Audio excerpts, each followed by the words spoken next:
All right, welcome to Rice-Eccles Stadium. We are ready for game 2 of the day. Skyridge Lone Peak, Dane Stewart, Ed Larson, Jeff Hansen. I don't know about you guys. This is the game I'm looking most forward to today. Cannot wait for this rematch of a Region Classic in Region 3. Yeah, we got a front row seat. We got a 15th row seat. Yeah. When these two teams met up the first time, and Dan, we were absolutely treated to a thriller.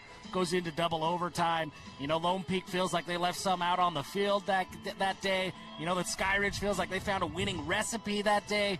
I'm really excited for this rematch.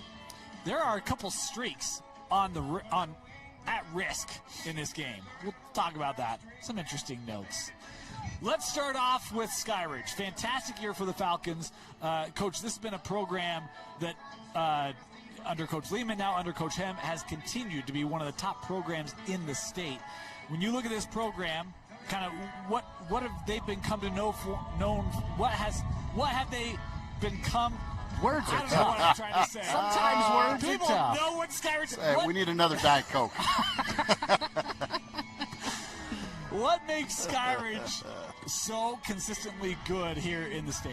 Well, obviously the skill set that they bring in, they've had the size, but I think this could be their smallest offensive line ever that they've had, and they've played tough. I mean, they've been a tough offensive line. They haven't had the traditional 6'5", 6'6" guys up there, so that's been a pleasant surprise. But Justin Hem as the head coach has, in my opinion, does as good a job as anybody I've ever seen run this RPO offense.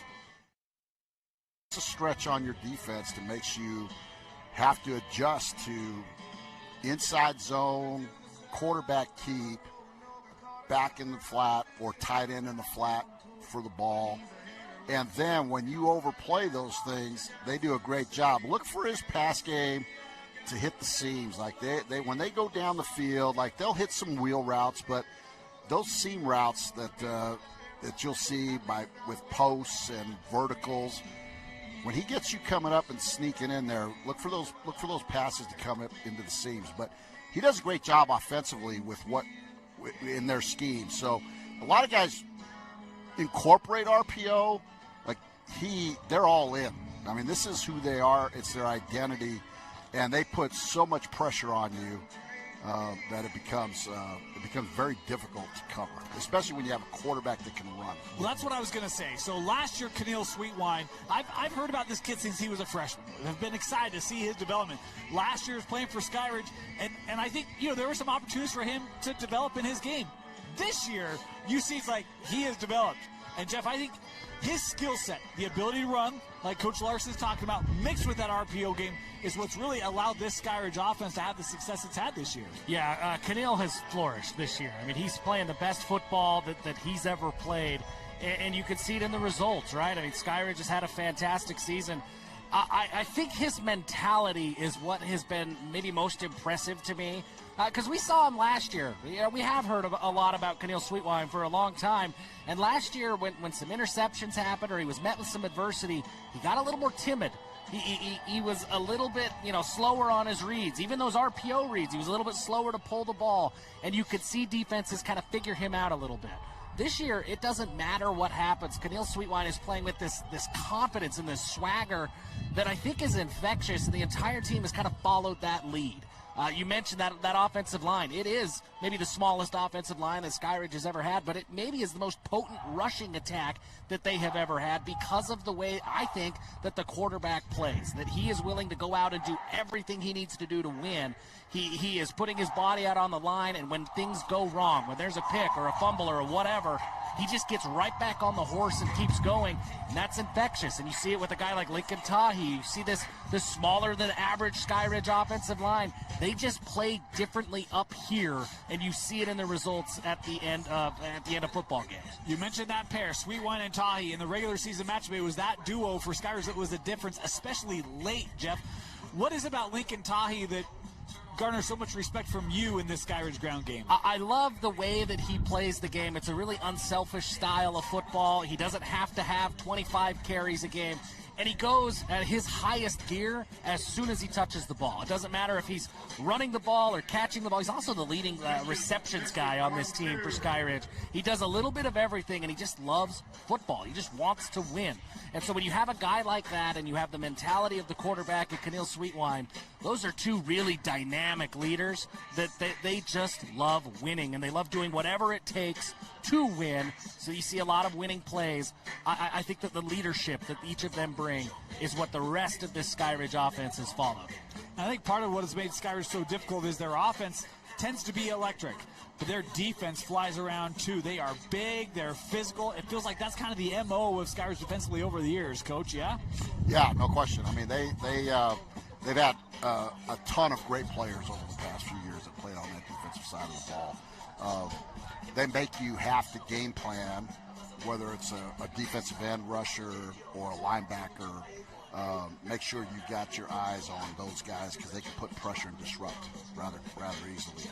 I'm looking forward to seeing how their safeties play today and get an idea of how, because they do, they're such a big part of what they do defensively, because even though they play zone, they end up in a lot of ways in a lot of man coverage, because once the receivers go past 10, then those guys lock up. And so they've been pretty good and been very consistent in their safety play the last few years. And so it'll be good to see. They come up on the run. They do a great job there. So it's exciting. I mean, you know, you look at scores and you go, as you watch their schedule, wow, they score 50 or more consistently than anybody I've seen. Yeah. I mean, they put the points on the board, and it's a different way to do it than what we just saw. But they are as effective with what they do as anybody.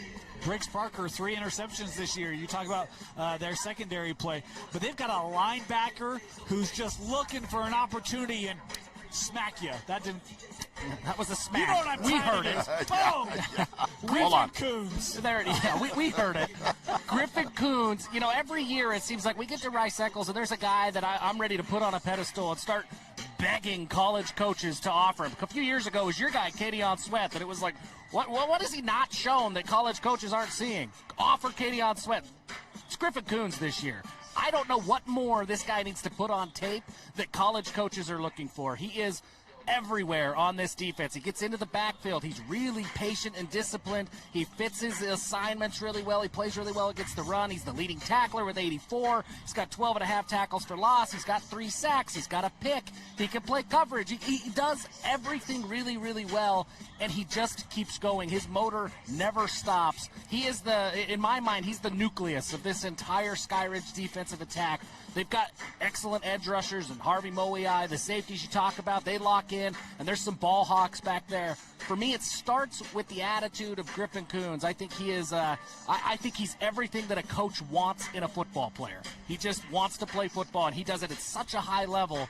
I don't know what college coaches are looking for. Like, Griffin Coons is that guy that, for me, let's put him on the pedestal and say, hey, offer Griffin Coons. He deserves it. He's a phenomenal linebacker. You could say he is the nucleus. I was trying to reference Nacho Libre. No? I didn't. Can't tell. It's a little bit of a rough afternoon for Dane. I'm 0 for 3 in this pregame show. Let's switch over to Lone Peak, because this Lone Peak team, look, the season gets going. They look just as good as ever. Tough outing against Bishop Gorman. Then they have Lone Peak, and they have Corner Canyon. They upset the Chargers. First loss of the year for Corner Canyon's like, oh, Lone Peak, maybe the best team in the state.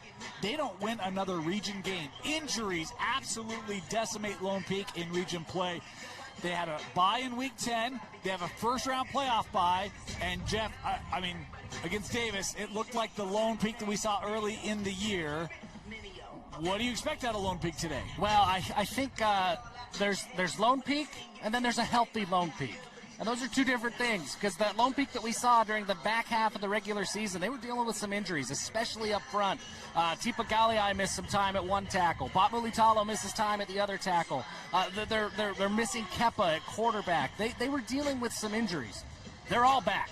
And a full-strength Lone Peak is a different type of football team. I think that's, for me, that's the story of the game. Because when we saw them play against Davis, and there's no understating how good Davis is. That's a really, really good football team. Don't get it twisted that because they're up north, that wasn't a test. It's a huge test. Huge test. And Lone Peak, they looked like Lone Peak. They were aggressive on defense. They've got their linebackers flying everywhere, and that ground attack, you could tell those 2 offensive tackles, they're healthy again, and they're playing really well, and that springboards everything that Lone Peak likes to do offensively. Walking out of that stadium against Davis, it was interesting talking to a couple of Lone Peak people.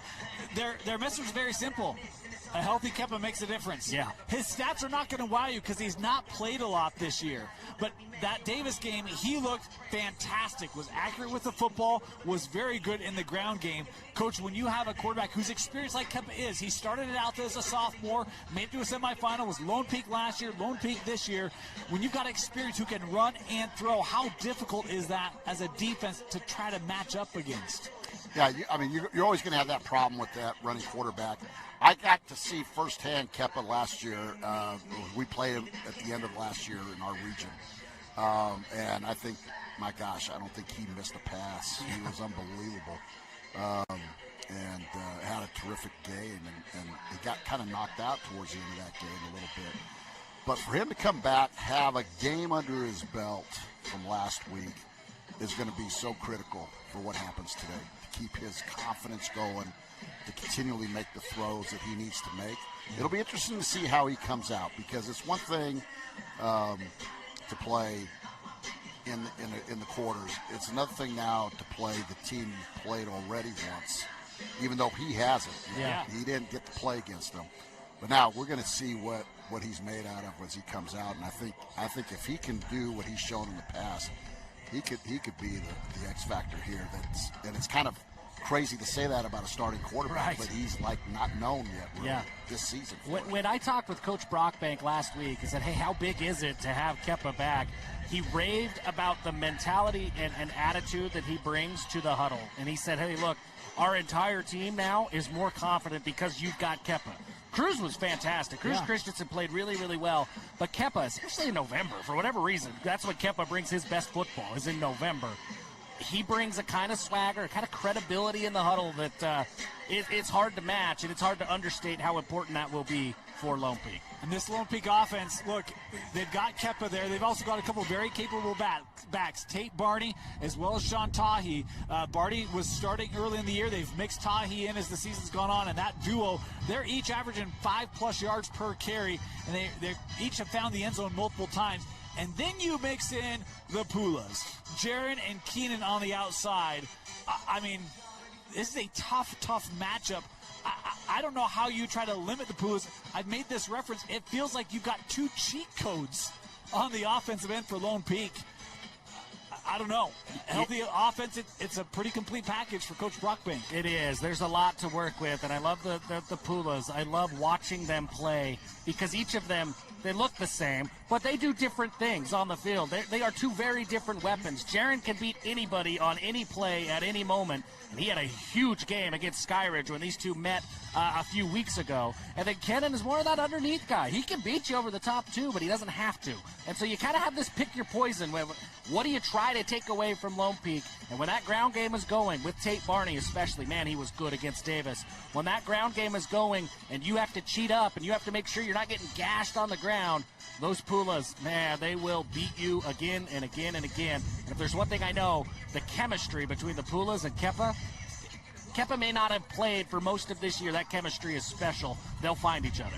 Coach, this Lone Peak offense, they've had years where they've had to, have closer games. They've had years where they've been able to open up. What makes this Lone Peak offense difficult to prepare for, given some of the versatility that we've seen from them over the course of the years?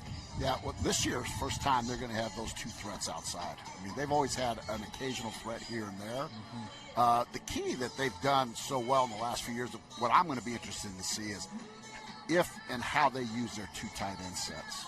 They're one of the few teams that will come out in a double tight end set and try to even you up and then try to hit you with the run if they can get the right gaps, especially if you're going against 3 down front again. Because now you're telling the outside backer, what am I going to do when an attached tight end is on both sides? and then they'll take it into where they'll go 3-by-1 with 2 tight ends tight, and then they'll run back away from that. So I think that run game out of that tight end set is going to dictate a lot of what they can get Skyridge to do defensively, and if they can create one-on-one matchups on the outside, they're going to get what they want, and now it's a matter of them executing what they're trying to get done. I was talking with, before the game, we were talking, and I asked Coach Larson, what is one of the more difficult defenses? And he said, Lone Peak. Your words, right? But you look at this Lone Peak defense, it's there again. They may not have the headliner of a John Henry Daly or a Michael Daly, but, man, they get great pressure on the edge, and then they've got an anchor piece in Tony Grimmer. And then you mix in, they've got a youngster, a freshman, Kingston Stroshine. He's good. Give us your word, Jeff. He's good. He's going to junior high by day, and he's playing at college football stadiums by night. Kingston Stroshine is special. He's just a freshman, and he is going to be one of the biggest recruits to ever come out of the state of Utah when all is said and done. You look at what he's done this season, 75 tackles, 8 tackles for loss, 2 sacks. He's got a pick. He was huge against Davis. Whenever they needed a big play. Had the game-winning play. Yep, whenever they needed a big play, it was Kingston Stroshine. He was huge against Skyridge. He kept Lone Peak in the game. Once Skyridge started to find some success in that running game, it was Kingston who was making big play after big play. And then you flank him with Tony Grimmer on the other side. He's just a tackle machine. 130 tackles on the year. Tony Grimmer makes big play after big play. He had a game-winning interception, clinching interception against corner. Those are 2 really dynamic linebackers. And, yeah, when you think of traditional Lone Peak defense, I tend to think of those edge rushers, those John Henry Dailies, or even a Bot Muytalo in years past when he played on that side. This year, it's those linebackers that they make a lot of things happen. They create a lot of havoc, and they defend really well against the pass, so they take away a lot of different things. They're a handful for any offense to go up against. Coach, you answered. I outed you, right? You said Lone Peak was one of the more difficult defenses. What makes this defense tough? Is it the athletes? Is it the scheme? Is it a combination? What makes them difficult? They do a great job. Their defensive coordinator does a great job of scheming. He is smart, understands what he's trying to take away. But it doesn't matter what kind of year you have. I mean, you're always counting on their linebacking core to just be outstanding every year. I mean, it doesn't matter. It's like, well, where'd that guy come from? Yeah. Where'd he come from? Yeah. And they just seem to have that. And the ability to run to the football is tremendous. And that becomes a big part of who they are. And it's just been phenomenal to see them. And again, back to my theme, again, both of these teams, great assistant coaches that help them get to where they are today. And it's going to be a battle that it's going to be a fun game to really, really watch. I want to ask this question because Lone Peak's also got a guy at a position that you may not talk about a lot, but he's got an opportunity to make a big impact today, and that's Bot Muytalo. Played defense last year, has moved to O-line this year, but he's come in at defense as well. Coach, you're familiar with Bot. Jeff, I know you're a big Bot guy. What do you guys expect Muytalo's impact to be in the game here today? It was huge against Davis. I mean, Tate Barney was running left off of Bot's shoulder pretty well all night long. Game. And it was working all night long. Bot Muytalo, the transition, he hasn't really played offensive line before this year.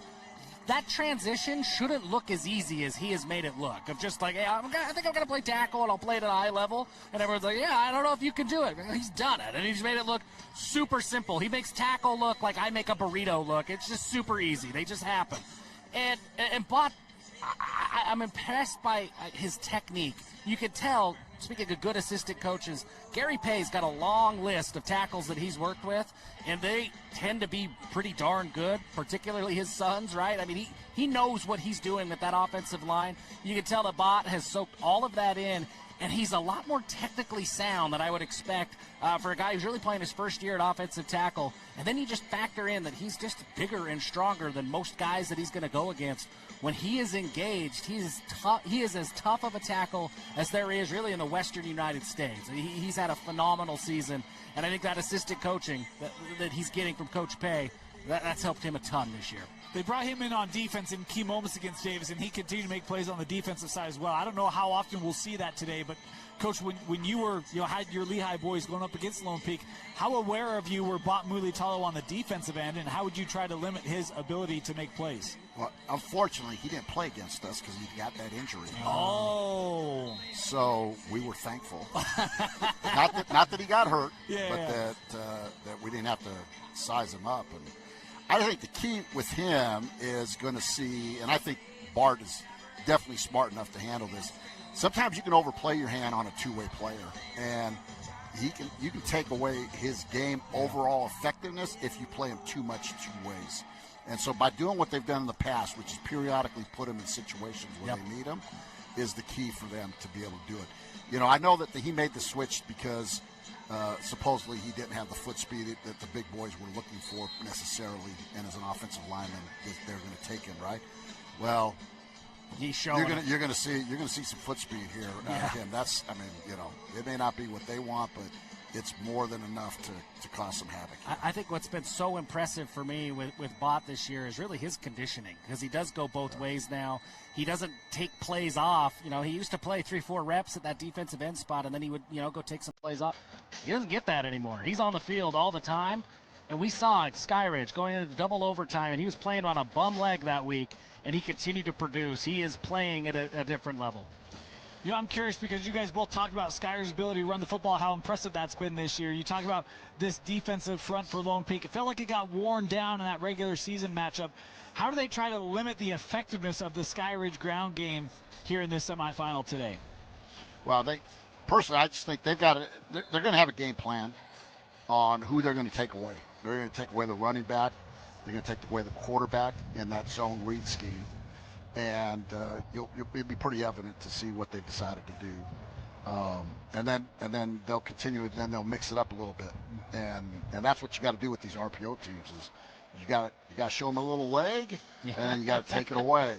So that's the way you got to handle these guys, because they're so good at putting so much pressure on you. So it'll be interesting to see how they've decided to play this RPO team, and obviously they have a previous game, a full film to look at. And what was effective. And I think that's going to be huge for Lone Peak, the fact that they can go back. When you go back in time to that game, Lincoln Tahi really hadn't burst onto the scene yet. Yeah. He kind of came out of nowhere. That was really his coming out party.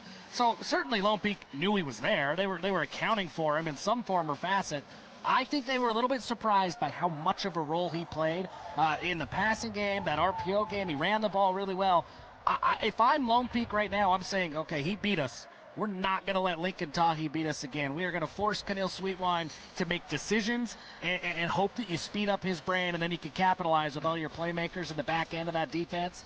I think they were a little bit surprised by Lincoln Tahi, and once he got going, it was really hard for anybody to stop that Skyridge offense. So what you're saying is they were trying to account their T-counts got a little unbalanced. Yes. Accounting jokes. My coworkers riveting stuff.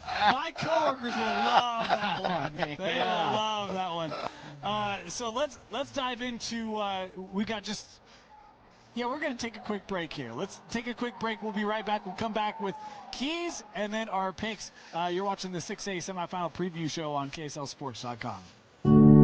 In times like these, it's good to know there's a place where people know who you are, no matter how long you've been gone. A place where the smells of home cooking are still in the air, where a simple wave warms your heart, and sharing stories with family, friends, and your community is just a way of life. Yes, in times like these, it's good to be home. Agraria Insurance Company, protecting what's important in life. Welcome back to the UCCU Savings Spotlight. Today's play of the day goes to Becky, a single mom who just got her son Max a youth debit card from UCCU. This is a big win for Max, who knows that UCCU mobile banking makes it easy for his mom to add money to his debit card anytime. It's also a big win for Becky, who knows it also makes it easy to monitor her child's spending anytime. Final score, 1 happy son, 1 responsible mom. With the assist from UCCU.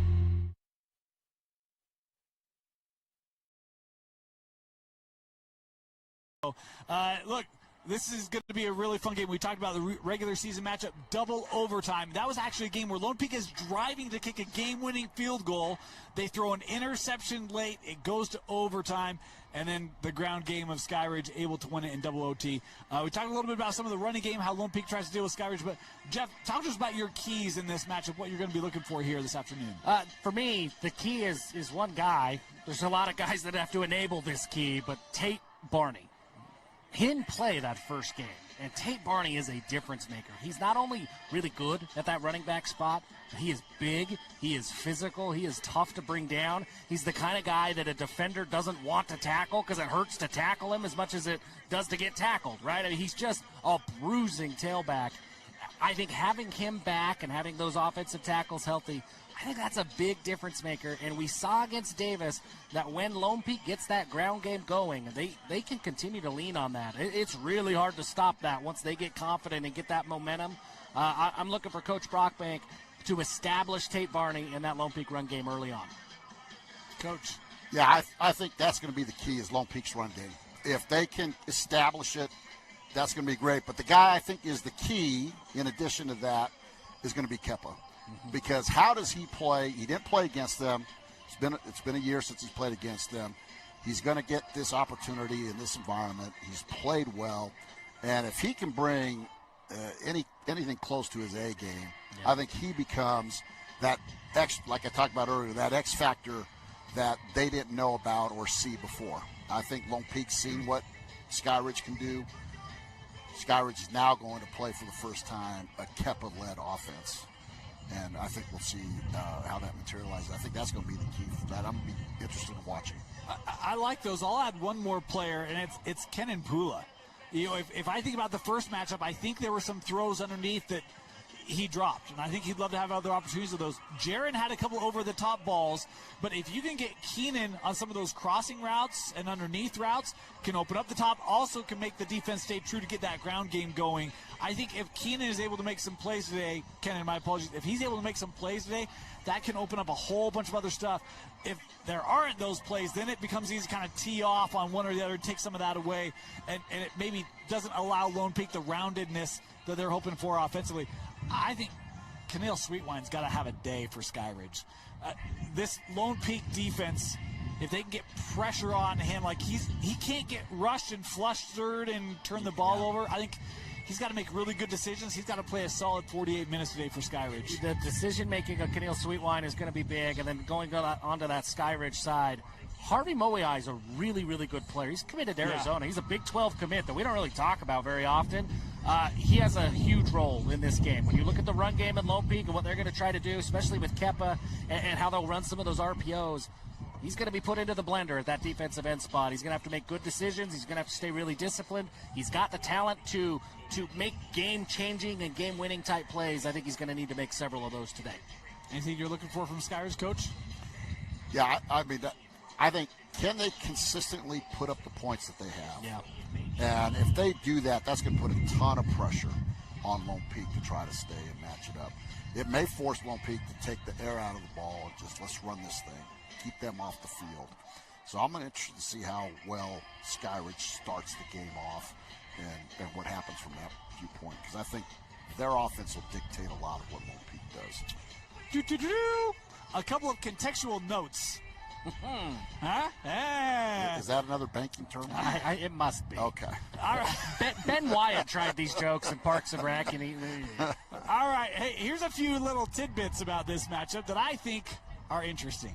6th straight semifinal for Skyridge here in 2025. That's an amazing accomplishment. They're 2-3. 0-3 against Lone Peak in those semifinals. There it is. That's the stat. I've got a stat for you that I've been thinking about. I've got a Dane stat that I'm going to spring on Dane. Okay. I mean, you hit us with something of corner is 11-1 when there's a coin toss. Well, how about this? When Skyridge isn't playing teams with interlocking C's on their helmets that are ranked number 1 in the state, they're undefeated this year. Whether it's Corner Canyon in Utah or Cherry Creek in Colorado, those are it's the C's have gotten the best of Skyridge. Everybody else, Skyridge has won. Maybe that's the key. How does that go with your stat, Lone Peak now? You know, I didn't sleep well last night, so I looked up this stat. Okay. And I think that when Lone Peak plays Skyridge in the semifinals, they're 3-0. Oh. Now that might be the winner. That's a great stat. I mean, let me give you one more. Oh, no. Let me give you one more. Since 2019, Lone Peak has ended the playoffs playing Corner Canyon every year except for once. That's crazy. Well, it's a testament to both programs. Yeah. Sure is. Let me give you one more little tidbit. Keep saying one more. Look at that. Look at that. The DL helmet sticker. You'll see it on Lone Peak again here today. Little shout out to Dusty Litster there. I've had it on since his passing. Just had to give that shout out to Coach Brockbank and his staff. All right, we just got a few minutes left. Let's go into picks. Jeff? Yeah, when I think of this game, I think of that first game, and Skyridge, they just had so much success on the ground, and they kept going to it. I mean, credit to that offensive game plan. They kept going to what worked, and Lone Peak never showed that they could stop it. Lone Peak has had several weeks to figure that out. I don't know what Skyridge's zig to that zag is going to be, but I know that Lone Peak has had a long time to figure out, okay, how are we going to stop this run? I think a healthy Lone Peak offense, those healthy tackles and that healthy run game, I think that's a huge factor that Skyridge didn't have to account for as much when these two teams met. I think the fact that Kepa is back, he's a good passer, there's no question about it, but it was his decision-making as a runner that was so shocking. I don't know. I mean, he's always been a good decision maker. He had a different gear. Yeah. He was pulling the ball at the right time. He was holding on to it late. I mean, he had Davis's defense in a bind last week. He looks like a different quarterback. I think that nuance and all of that stuff that wasn't there that first game that Skyridge has to account for, I think that's the difference maker. I think Lone Peak gets this win today. There you have it. Coach. This is a tough one. It's a tough one. He warned us. I tried to vamp and give you as much time as I could. I know. Listen, I haven't had much success against either program. So, gosh, to have them both fully healthy is terrific, and that's what's going to make this game outstanding. But, again, I wish I could pick somebody, but I think I want to pick it after the first quarter because I want to see what Skyridge does and how does Lone Peak respond to it. I think it could go anywhere from another high-scoring game, and then we could be in the fourth quarter going, guys, it's 10-7. I mean, defenses are playing tough. You know, I could have probably got like a 34 on my ACT if I would have got the first 25% of the questions before. Absolutely. It's tough. I'm leaning just like you with your analysis. I'm gonna lean not because Skyridge can't do it. I'm gonna lean that Kepa will come out and Lone Peak's defense will make the adjustments they need. Okay. I mean, I will say this. I thought that Skyridge did a fantastic job in that first matchup. When they found something, they didn't go away from it. The whole fourth quarter was zone read and option, and it was we are just going to run the football because we don't think you can stop it. And I'm with you. I'm interested if they come out in the first quarter. Lone Peak has to have a defensive answer for that because if they don't, it is going to be a tough, bruising day. I will add one more little note here. He's stalling. He's stalling. Lone Peak, they are 6-0 when they have more than one rushing touchdown. You both talked about the importance of Lone Peak running the football. 6-0 when they have more than one rushing touchdown, and they're 7-1 when they average over 4.5 yards per carry in a game. The one loss was to Lehigh. So that ground game really important for Lone Peak to get a win here.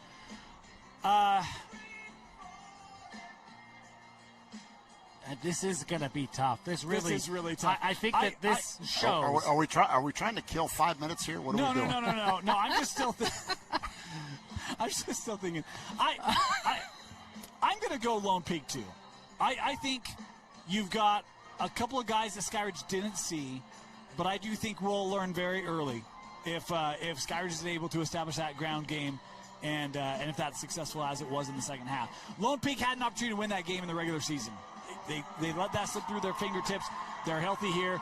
All roll with the Knights. Plus, look, they don't want to make it, another year where they don't end up playing Corner Canyon, right? They got to keep that streak going.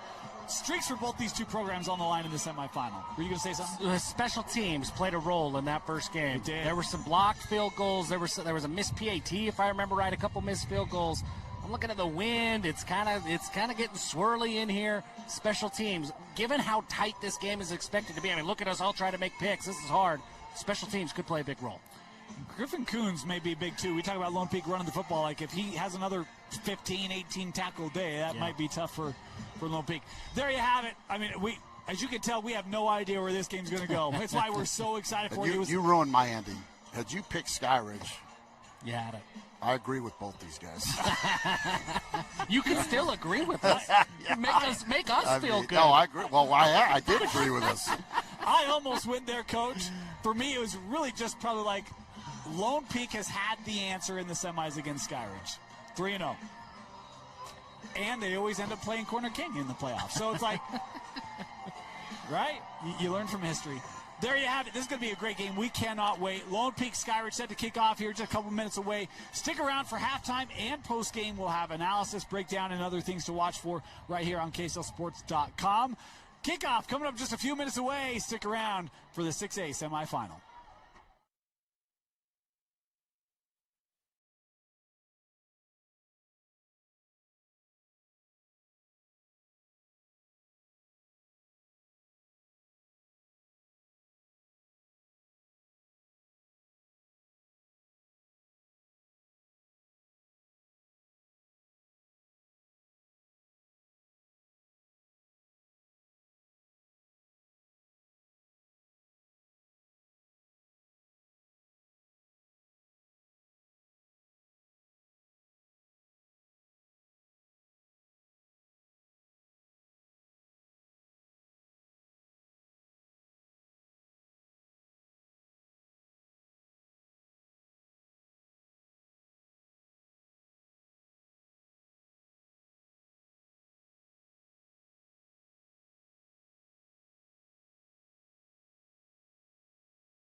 Sports presentation. Game Night Live kicks off now. Sponsored by UCCU. Welcome to the campus of the University of Utah Rice-Eccles Stadium for the 6A state semifinals. We've got a great matchup here. Corner Canyon punched their ticket earlier with a win over Mountain Ridge. Who will join them next Thursday? Will it be Skyridge or will it be Lone Peak? We're going to find out next. A battle here in this other semifinal between two bitter rivals. Sly, the first time they played, it took double overtime to decide a winner. We expect a similar game today.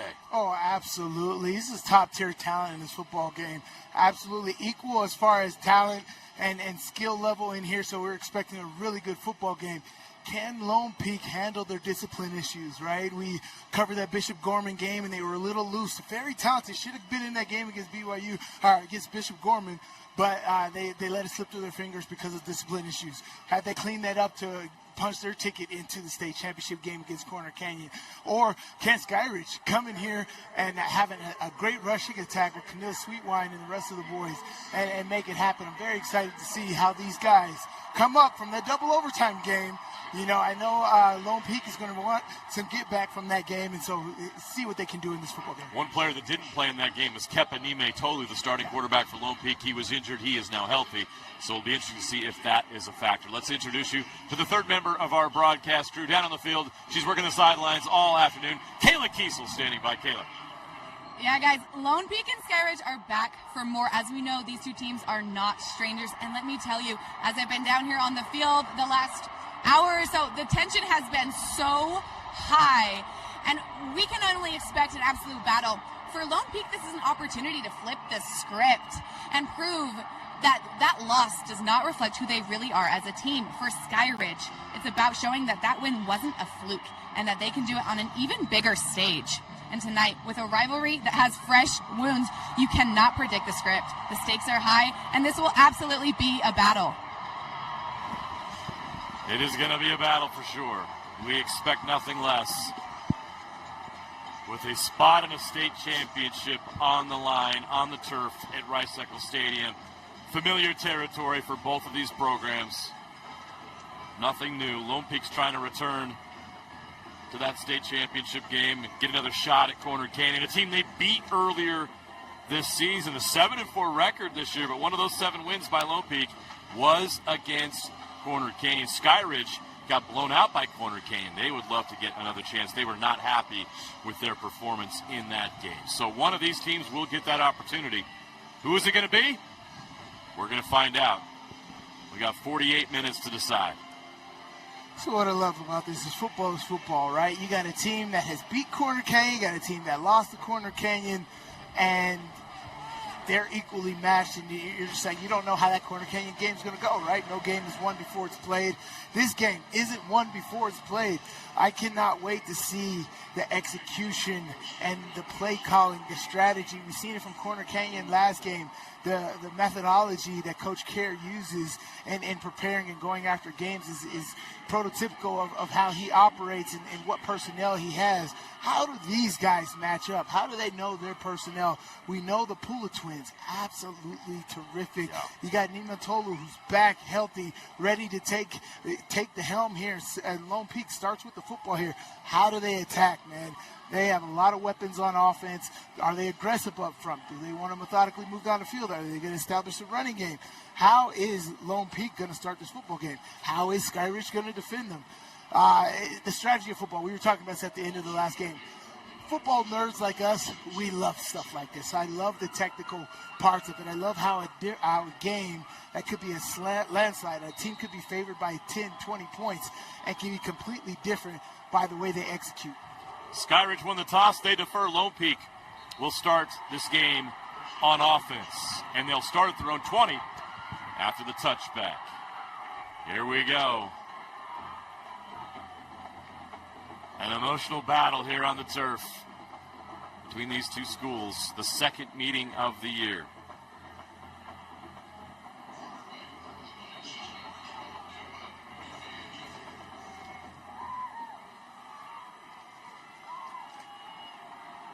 Kenan Pula has only played in 5 games this season because of injury.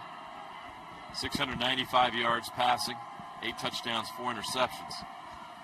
Bruce Christensen did a tremendous job at quarterback while he was out. Kenan Pula on the run. This is what he does well. A dual threat, big body, tough to bring down. And he starts this game off with an 8-yard run. Great play call. You got really a running back lead right here. This is almost just as good as a Wildcat. It is a Wildcat, the quarterback running game with the lead back right there. That is big boy running football. That's how you get quality yards on first down. 2nd and 2 from the 28. He's going to pass. Finds a receiver. Kenan Pula with the catch, still fighting for yards. And Skyridge finally gets him to go down. Picked up the first down, though.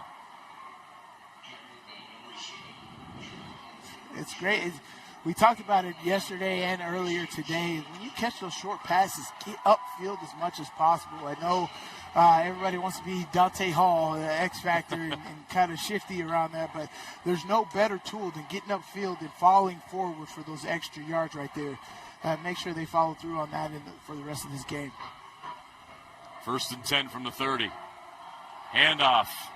The first carry of the game for Tate Barney. Lone Peak had a monster game on the ground in the upset win over Davis. Many probably didn't consider that an upset, but by seed it was. Oh, yeah. It was a premier matchup. Everybody was looking forward to that last week. And at Davis High School. 65 offense. 10-yard penalty from the spot of the foul. Remains first down.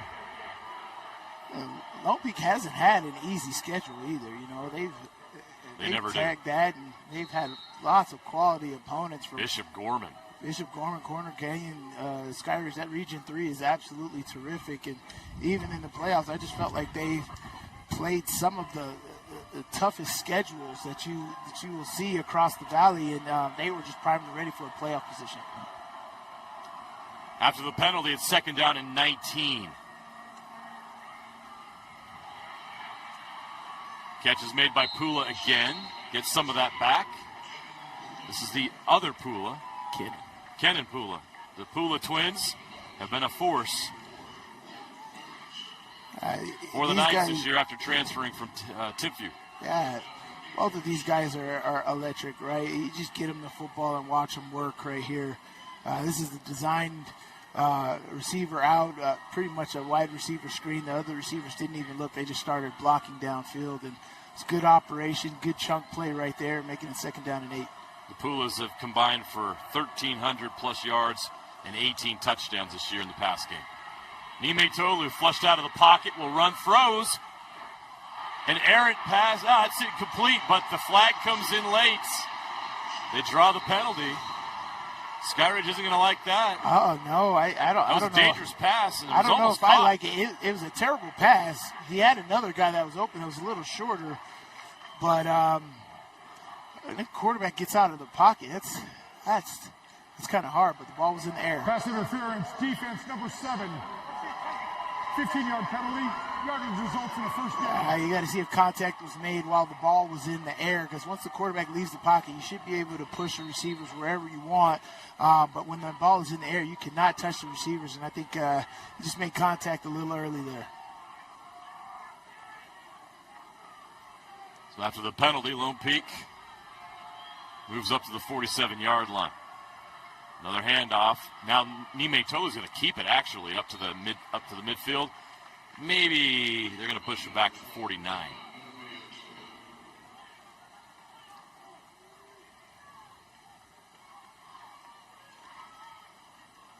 Yeah, that was a big penalty on Skyridge right there to bail them out of that, get a 15 yards, and get closer to midfield. Keneal Sweetwine, very dangerous with his legs. He throws a great ball. We've seen that, and he's very, very excellent at throwing to the Pula twins, which is not hard to do. Those guys are outstanding athletes. But bouncing outside is Barney's brought down at the 45-yard line. It's a good balance, right? You know they like to run the football. Keeping the defense honest, right? Basic run plays in here, and it's going to open up your pass plays. As you said in the pregame, these teams are very familiar with one another, so it's going to take a good balanced attack to have a victory here today. 3rd and 2 from the 45. Muytalo is going to pass. Now he's going to run. He's got the first down. Powers his way forward down to the 40. That'll move the chains. Great job by Kepa Muytalo.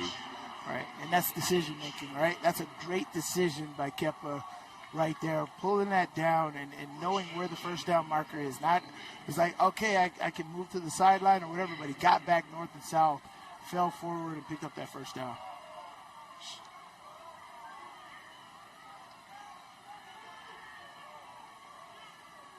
First and 10 from the 40. Blitz comes, they pick it up.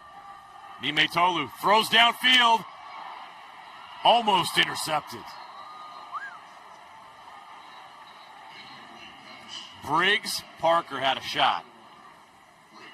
He had to climb the ladder to get that, which you're going to have to do against these Pula twins. They are tall and athletic, and that's just great position right there by the cornerback.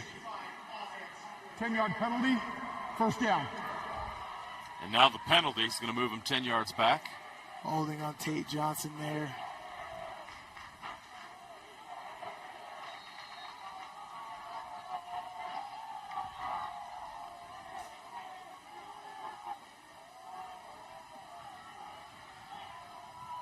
So now 1st and 20 from midfield.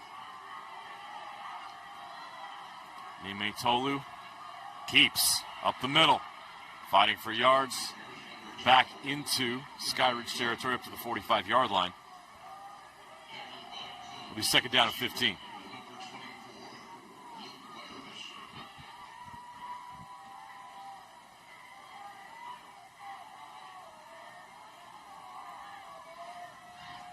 And you got to chop wood right here. We're coming off 4.5 minutes on this drive. It's a grinder. It's a heck of a way to start a game. Muytalo will pass. Great pass rush. Now he's going to tuck and run. Down inside the 35-yard line to the 34. It's going to create a third down and short. And that might have to be the game plan. Kepa's going to have to make decisions like that. If they're going to drop that many guys back in coverage, there's going to be windows of opportunity for you to pull it down and run with your legs. You just got to take care of the football in the open field. Make sure Skyridge doesn't punish it out. But they got 3 guys on the left side of the offensive line. It leaves a hole on the right side of the offensive line for Kepa to run through there.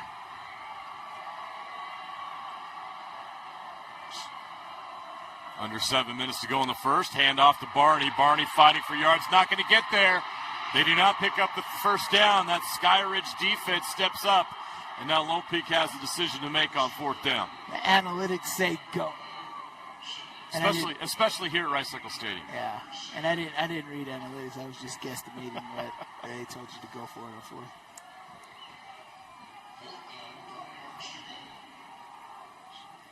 Let's see. They're going for it. There's no doubt.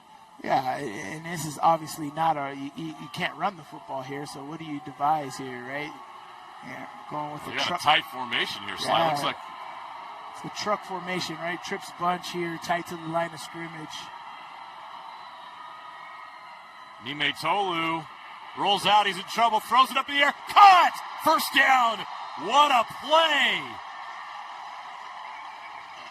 Muytalo looked like he was in trouble, but Cameron Ray is there, and he somehow gets him the ball for the first down. Great job with the pass rush right there, but even better job by Kepa at avoiding the rush and seeing and finding his playmakers on a sit route, right? Well, Easton Simmons, yeah, he had to throw it over Easton Simmons and drop it just over the top to get that in there. That's a great play. Tough throw. Great pressure by Harvey Muyai there. Muyai. Now a big run by Barney. Yeah. That's just what it seems like the game plan is here. Just grind it out right here. It's tough running. Take some shots downfield. Take what the defense gives you. If you're able to run the football the way that they are, you could do that. Coming up on 7 minutes on this drive. 2nd and 3 from the 21. Pula on the end around. Pula cuts it up inside the 10. It's a flag that's probably going to be coming back. Jared Pula with a nice run, but that flag's not good news for Lone Peak. Yeah, it's an outside run play. Those receivers had to hold the blocks for a while. It's going to be holding. Holding, number 88, offense. 10-yard penalty, 2nd down. That's by the tight end right there. Yeah.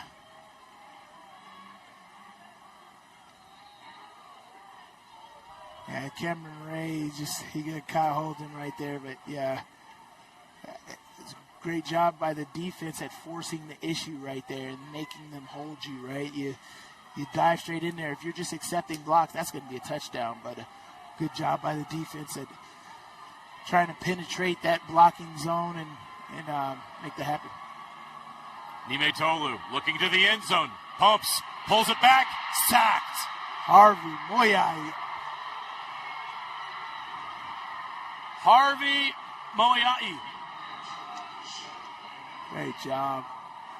Great job. As I said, the pressure's getting there. Kepa's just made some amazing plays this far. And, it's about time they got home, man. He kept slipping through their fingers, and they're continuing with the pressure. As you see, hands on hips. This is a long drive right here. This is going on 8 minutes here on this first drive of the game. That sack pushes them all the way back to the 37-yard line. 3rd down and 19. Coming up on 8 minutes of this drive, and now we've got to stop and play.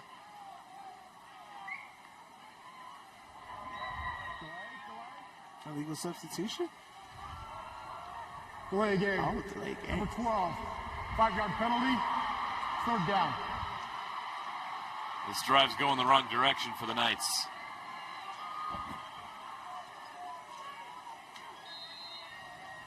Now you're facing a 3rd down and 24 from the 42.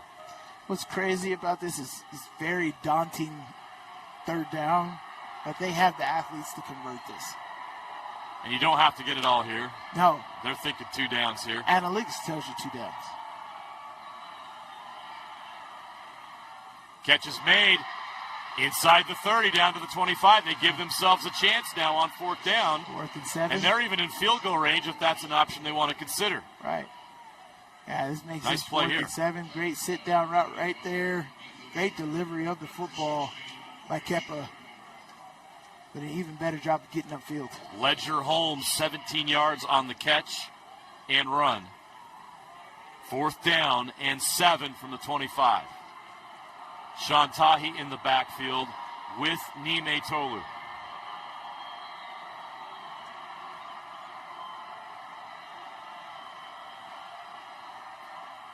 Looks outside, incomplete, broken up. The Skyridge defense steps up big. Yeah. Jason Merrill breaks it up. This was just a pre-snap read here by Kepa that should have just had the other way. That was very tight coverage to the boundary right there. Kepa was just looking at the sticks. I wanted to convert the sticks, but you had the Pula twins over here on the field side with one-on-one coverage. I would have taken that jump ball or that opportunity over forcing it to the boundary and double coverage over there. That was just a pre-snap look for Kepa that he was just like, I'm going to the stick route instead of the development of what happened on the field side. 8-minute, 34-yard drive, no points for Lone Peak. Skyridge will take over 1st and 10 when we come back here on Game Night Live. Those long days working on your feet? Turn your aching feet to happy feet at Salt Lake Running Company. Our award-winning trained staff will provide a custom shoe fitting that will help you find the shoes, inserts, and socks that will make your workday the best it can be. Locally owned and operated for 30 years, SLRC offers rewards, training groups, races, and free community events. Visit us in-store or online today at slrc.com. Your work feet and workout life will get a boost. Welcome back to the UCCU Savings Spotlight. Today's play of the day goes to Becky, a single mom who just got her son Max a youth debit card from UCCU. This is a big win for Max, who knows that UCCU mobile banking makes it easy for his mom to add money to a debit card anytime. It's also a big win for Becky, who knows it also makes it easy to monitor her child's spending anytime. Final score, 1 happy son, 1 responsible mom. With the assist from UCCU.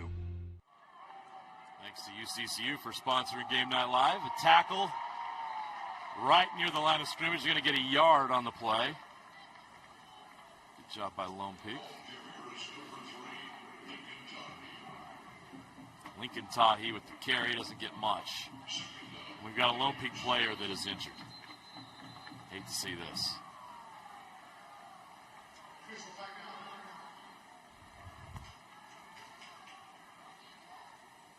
Yeah, he's grabbing that very gingerly.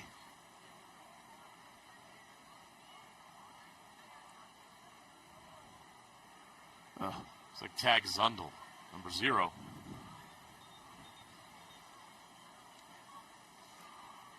Defensive end, 6'2", 215, the senior. He'll come off the field.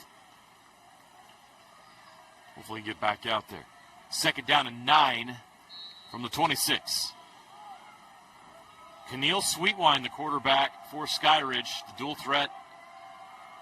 Big body quarterback who's had a tremendous season. He was the hero in game 1 between these two teams. He was terrific in that game. And they hand it off here. Lincoln Tahi again.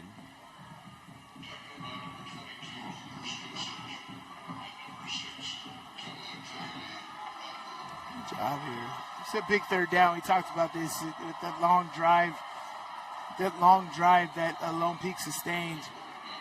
Are you going to call? I don't think he jumped off sides, right? That's going to give him a first down. Encroachment, 87 defense. 5-yard penalty. Yardage results in a first down. First down for Skyridge. Wow. Well, that'll extend the drive right there. I didn't think he jumped off sides. I thought he twitched, but got back. But this official here saw it. Sweetwine, 2,941 yards passing, 839 on the ground. Wow. He's approaching 4,000 total yards on the season. He's going to hand off again here. Tahi again. Lincoln Tahi scored the game-winning touchdown in double overtime in the first meeting between these two schools. Tahi's had a phenomenal season. Lincoln Tahi, 653 yards rushing. 11 touchdowns on the year. We'll push this forward to the 40-yard line.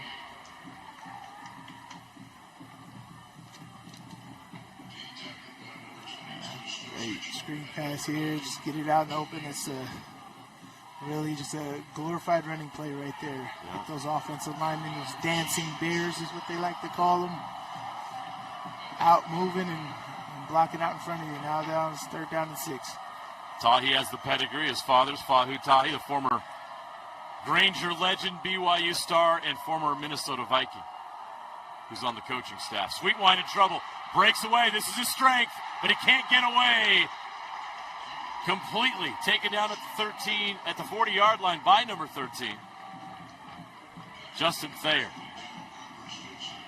Good job here. Great job with the continuous activity. Great job by Thayer at redirecting, right? He goes upfield, right? Goes past the quarterback, but retraces and finds himself getting a sack. That's a sack, man. He caught him behind the line of scrimmage.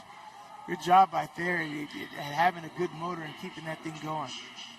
Skyridge has to punt. Takes a bounce and a roll. They're going to pick it up and go. Nice moves. He's got a chance outside. Nobody's there. But a flag comes in late. The punter slows his momentum. He's finally taken down at the 23-yard line. That return by number 26, Isaac Fanua. But there is a flag down and a Skyridge player down back at the 25-yard line. Yeah, it looks like it's going to be a blindside block right there on the return.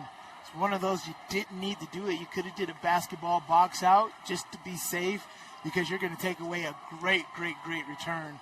Watch this blindside block over here on the right. Boom. Yeah, and that's just unfortunate. It's just a great, great return right there.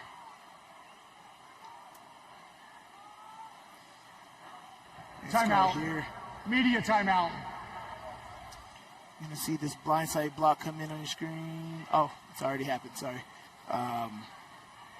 But, yeah, it's a legal blindside block right there. And that's going to set him back. Let's go down to Kayla Kiesel, who has an injury update on Zundel. Good news for Lone Peak fans. Tag Zundel, he will be coming back into the game. He dislocated his shoulder, and he told me this is the 3rd time in a week that his shoulder is dislocated. They just took him off to the side of the field, popped it back in really quick, taped him up a little bit, and he's going back in. So good news for Lone Peak fans, and hopefully it stays in place this time. Probably won't, but that's okay. Yeah, 3rd time this week, man. Wow. That thing is literally just hanging on there. Just need a little super glue. He's good. Yeah. What a tough kid. Oh, My man. goodness. Yeah, but you know what? You play those D-end, those box positions, all those guys have the same mentality. Put it back in, that Kobe mentality when your finger or your shoulder pops out, they're like, put it back in and I'm ready to go. And, yeah, that's it's interesting. That's the 3rd time this week. But, yeah, it's very unfortunate right there that they got that penalty. I know Coach Brock Brake is already upset at that. But, yeah, there's already enough of that emotional stuff going on in this game, and that's going to add to it. Fans are seeing the penalty on the screen, and it's getting the oohs and ahs. Blindside block, number 2 of the return team. That's a 15-yard penalty from the spot of the foul. First down, Lone Peak. That'll move them back, so that punt return is wiped out. And in fact, Lone Peak will be pushed back to their own 15-yard line after the illegal block. 14 seconds left to play in the quarter. No score between Lone Peak and Skyridge. We talked about it. You're going to see a lot of defense here on the turf. In between the tackles again, not much there. A couple of yards for It's an awkward handoff, Tahi. wasn't it? It's kind of like a, here, take this thing. Oh, that looked a little weird. That's the end of the first quarter. That's a wrap on the first quarter. No score in the first quarter between Skyridge and Lone Peak. We'll have second quarter action right after this. With affordable GLP-1 medication from Direct Meds, I've lost weight but gained lots of attention. From old college boyfriends, hi, to young college boys. Oh, honey. And my husband's obsessed. She loves to make me jealous.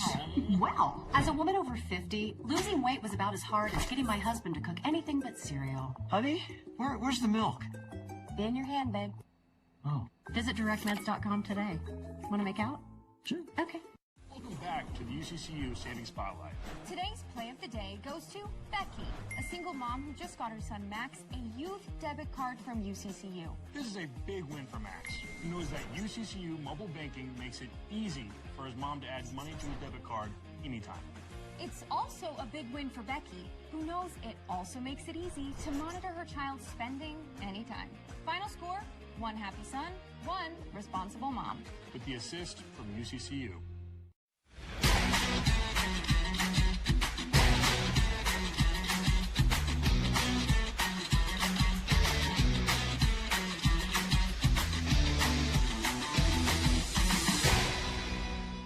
Want to supercharge your savings? Right now, UCCU is offering short-term savings options with incredibly high yields. Plus, UCCU makes it easy to transfer money from other financial institutions. Just visit UCCU.com and supercharge your savings.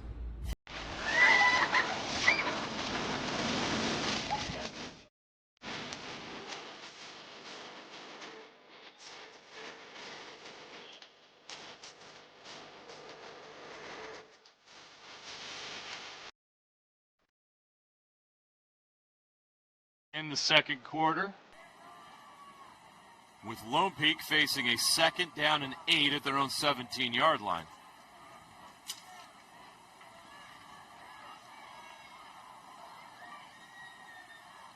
Feels like this game's kind of slowing down and getting some more penalties. A lot of conversations from the refs. Lone Peak already at 6 penalties for 55 yards.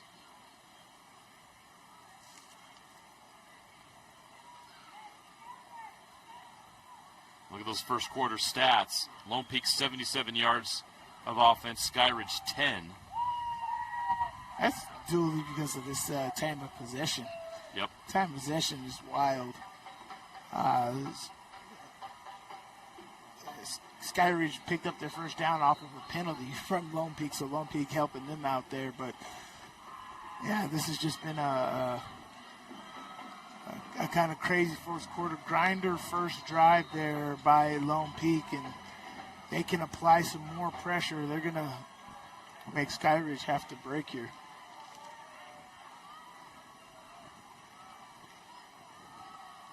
Muytalo will pass. He's flushed out of the pocket. In trouble.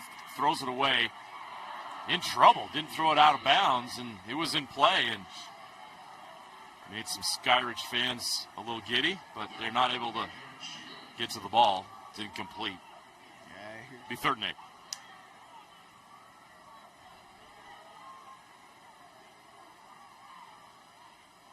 Yeah, it's just slow operations. That was really hard. They're already at 15 seconds on the play clock here.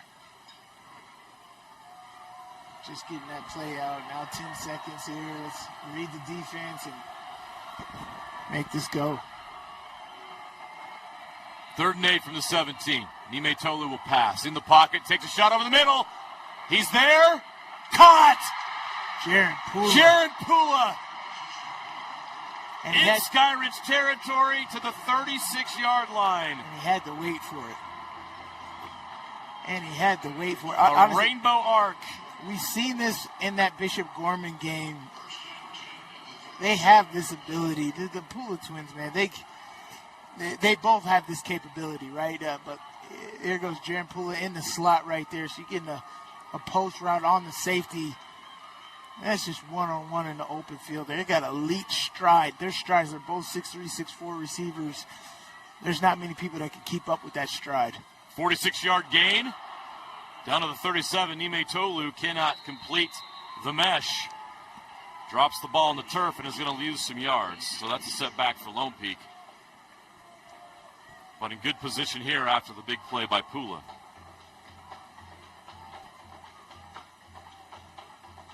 Yeah, it was a good recovery there by Kenan Muytalo.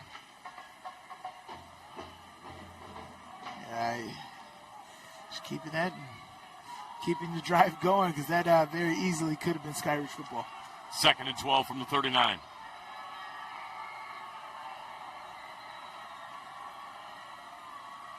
Muytalo on the RPO to Pula again. Out of bounds at the 31-yard line.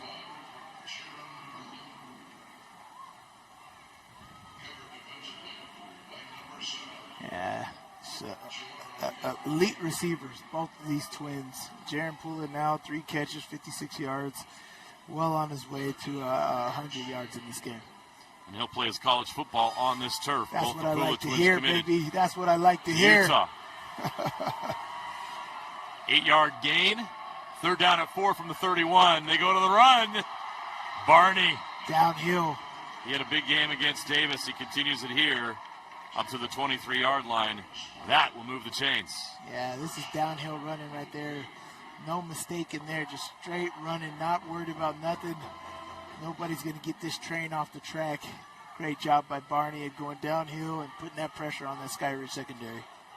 Great job by the blocking team, right? We talk about blocking the 1st and 2nd levels and getting that running back to that 3rd level, and that's exactly what you did there. That was a great job. Muytalo on the designed run. Doesn't get much. They were all over it. Good job by that Skyridge defense. Oh, yeah, it's great pursuit right there, right? That came from the backside right there. Kemp was trying to set up the block on the front side and not realizing that the pressure's still coming from the back, and just the unrelenting motor of that defensive front right there, just making that a 2-yard gain. So there's 9:39 and counting on the clock in the 2nd quarter. Skyridge has had 5 offensive plays. Lone Peak is dominating time of possession here and keeping the ball away from that Skyridge offense. Muytalo will pass. Connects, plenty of buffer there. Pula takes advantage of it. Kenan Pula is off to a great start. Gain of 13. Yeah, great job right there. That's a read. That cornerback started on press coverage, and then he backed off before the snap, and that's just an understanding there that if he backs off, you're going to run a stop hitch route, but if he stays pressed, you keep going on a go route, and he'll meet you in the end zone. And so that's just a good quarterback-receiver relationship right there. Muytalo. Pula again. Almost got to the end zone. A nice tackle to keep him out of it. If not for that tackle, he's probably got 6. Jaron needs a break, you would think, right? He's been running all over the place. Deep passes, short passes, he is a premier target. But guess what? It's like he's still in there because he's still got the other Pula twin in there. Kenan Pula is still in there, so look for him to be on this. They're in a tight truck formation here. Muytalo with the lead block. Touchdown. Into the end zone for the touchdown.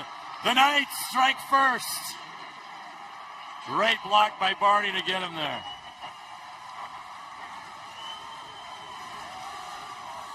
They turned their tailback into a fullback, and Muytalo got across the goal line for 6. Yeah, that's exactly what they did on the first play of the game. It's just almost like a wildcat. And the wildcat is so hard because normally when you're handing the football off, you don't account for the quarterback. So that means you got an extra defender. When the quarterback is running, you don't have an extra defender. So it makes it more imperative that you win your one-on-one battles. And that's what's extremely hard to do in those type of running plays. So this is just a great job right here. As you said, Barney is a lead blocker. Muytalo puts his head down and gets it to the end zone. Get Barney with the lead block. Kepa seeing that hole, understanding where that goal line is and making that happen.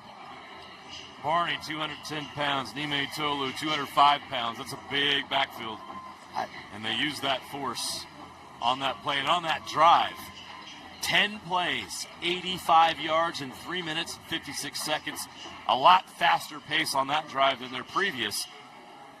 It's crazy that you look at the time of possession slide, 12 minutes and 30 seconds in this first half. Only 3 minutes and 12 seconds for Skyridge. The Falcons offense just hasn't had a chance yet to get going. Only five offensive plays for Skyridge. 5 or 6 plays. Yeah, 5 plays. And, it's crazy. As I said, they picked up their first down from encroachment from the Lone Peak defense. So, but that's what those grinder drives do, right? And honestly, for me, that if you're a lot of teams like to defer the kickoff to start the game, right? So they can get the ball in the second half. If you're the other team and you're starting with the football, scoring on that first drive, of course, is also paramount. But if you can grind it out, take time away, you're leaving their offense on the sideline, so they're not getting any rhythm. They're getting colds from warm-ups. Yeah. And that defense is getting worn down and tired. So the next time you're on the field, you can just keep putting it on them. And that's what you're seeing right now from this Lone Peak offense. They're applying pressure. They can take the shots deep if they need to, but they're taking what the defense is giving them. Running the football effectively with this good offensive line. They're passing short. They're getting their playmakers the ball. Kenan Pula, 5 catches, 71 yards already in this football game. Yeah, Pula was the story on that drive. Muytalo already 105 yards passing. That's a touchback. Come back to the 20 for Skyridge. Now the Falcons offense, the way this game is going with time of possession and pace, this drive becomes a little more imperative for them. They need a long, sustained drive. They need to get points on the board here. I mean, long, sustained, yes, that would be preferred to give your defense a break. But honestly, they just got to have points. I don't think they can't come out of this drive without points. Whether it's 3 points, I'll take 3 points. They got to get something, because if they get no points, another 3 and out possibly, that's mentally draining on this whole football team. Sweetwine will keep. Gets up to the 28-yard line on first down. A reminder that Skyridge was shut out in the first half in the first meeting and obviously came back to win that game in double overtime. So definitely not an uncomfortable position for Skyridge by any means. But I think they'd prefer keeping pace here, obviously. Especially away from home on this neutral surface. Sweetwine throws it away wisely. Avoids the sack. Great job. That's his athleticism on display. Well, look at that pressure. What a great job by that pressure.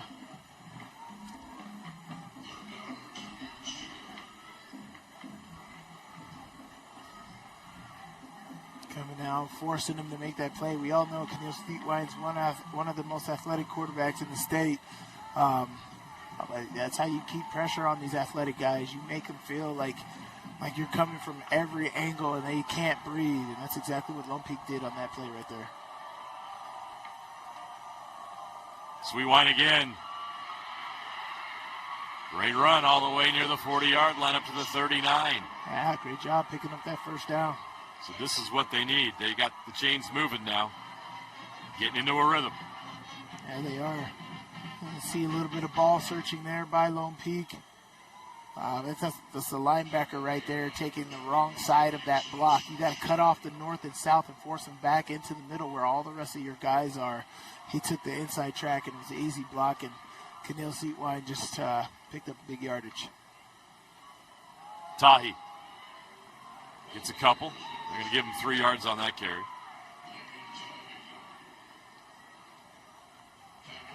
That was just the second first down of the game for Skyridge. 3-yard gain for Tahi.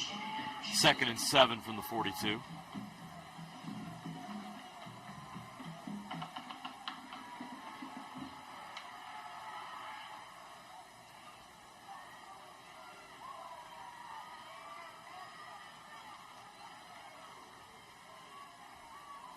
.6:20 and counting on the clock before halftime. Sweetwine cuts it up, fighting his way up to near the 48-yard line.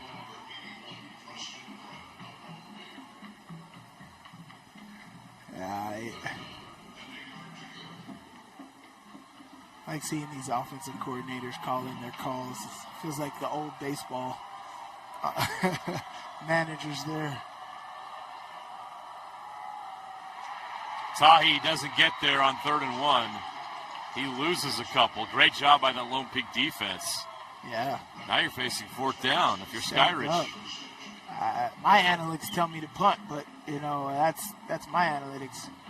Well, we talked how important this drive is, and I guarantee you this Skyridge sideline feels the same way. They're going to go. 4th and 3 against their rivals.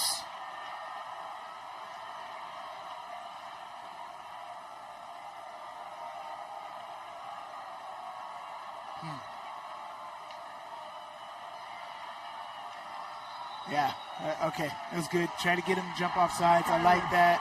First of the half. I like that. Good discipline by Lone Peak. They're going to punt this. As I said, my analytics tell me to punt it. You're here. You have the ability to punt them down inside the 15-yard line. You take that opportunity anytime. Well, not anytime, but this specific time. You haven't shown that you can pick up the exact number of yards you want. It's been kind of sporadic all over the place. They're keyed in on the QB run game right now. It's not like a 4th and 1. This is 4th down and 3.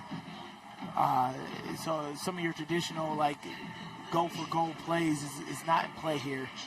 And, yeah, man, this is it's a great call by this coach. Hopefully he's punting it. I'm not entirely sure here, but try to get him to jump off sides is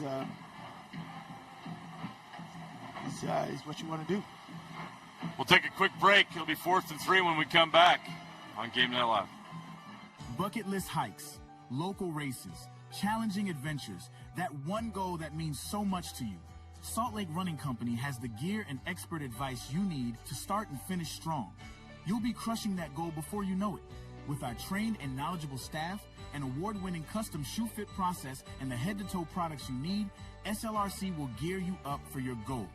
Shop in-store at any of our locations along the Wasatch Front or shop online at slrc.com. Want to supercharge your savings? Right now, UCCU is offering short-term savings options with incredibly high yields. Plus, UCCU makes it easy to transfer money from other financial institutions. Just visit uccu.com and supercharge your savings. 5:11 to play, 4th and 3. Will Skyridge actually go for it, or will they punt? They go for it. Sweetwine in trouble. He goes down.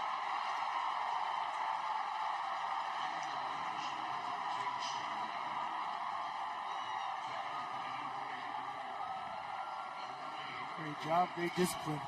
As we said, they're keyed in on that offensive running play, on the QB run game. And that's just a long developing play. You got to get 3 yards and you're trying to go side to side. That is not good. Just great individual effort right there. As I said, Lone Peak is keyed in on that QB run game, and they knocked that out. Now, this is the jugular play, right?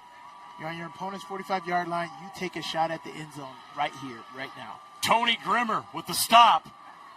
How does Lone Peak take advantage? Pula on the end around. Grimmer came up with that play. Tony Grimmer has been fantastic for Lone Peak this year, a leader on that defense.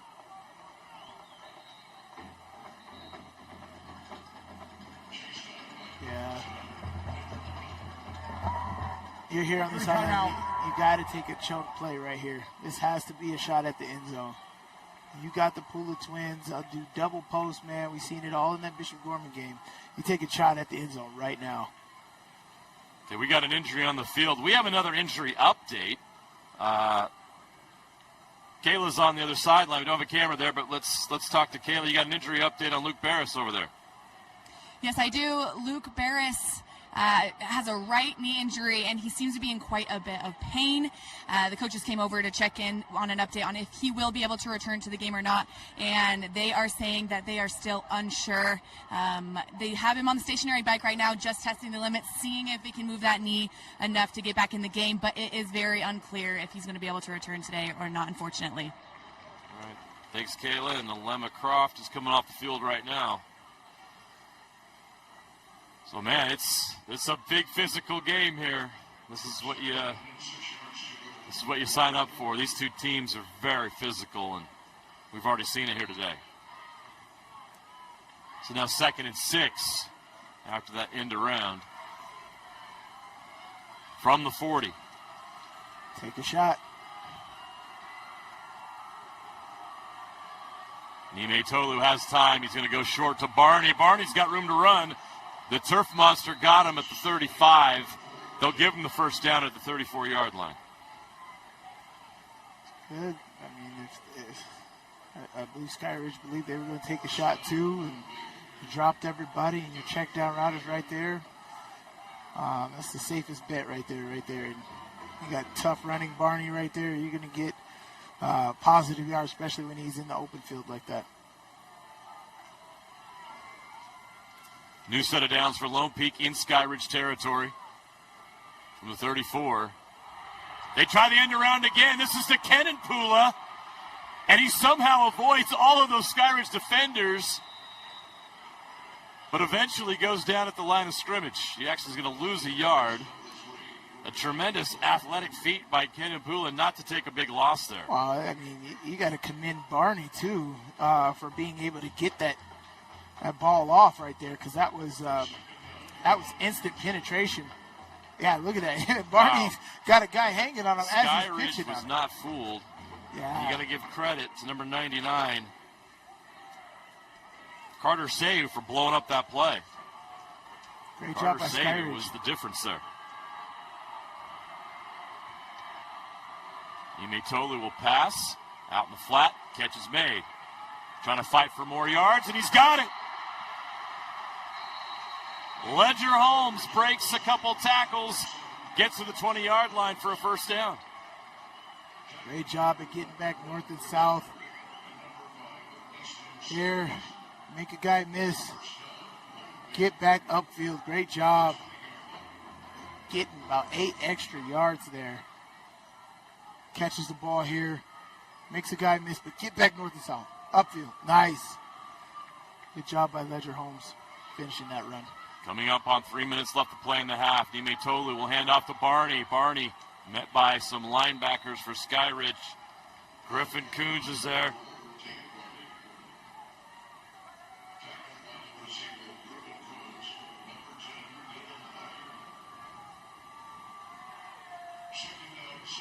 Yeah, they are grinding this out. At the end of this half, there's 24 minutes and a half, and I have to say that Lone Peak's probably had it for a good, 19, 18 minutes of that 24. This is going to be crazy. Muytalo dumps it down. Pula breaks the tackle, but it doesn't get away from the second one. That's Kenan Pula on the catch up to the 16-yard line. Tough running right here. So now you got a decision here. Are we going to play the sticks, or are we going to try to go for the end zone here? Hopefully you devise a route where you can get both, but yeah, wondering, what do you call here? What do you call here? It's 3rd and 6 from the 16. Under 2 minutes to play. They're going to run with Muytalo. QB run game, fighting his way forward. Just a couple of yards on that play. That was kind of surprising, right? It looks like he's playing for the field goal almost, right? Or you knew you had 2 plays. Or you knew you had 2 plays. They're going to take some time to think about it. That may be interesting, right? Maybe I'm trying to get their second timeout of the half.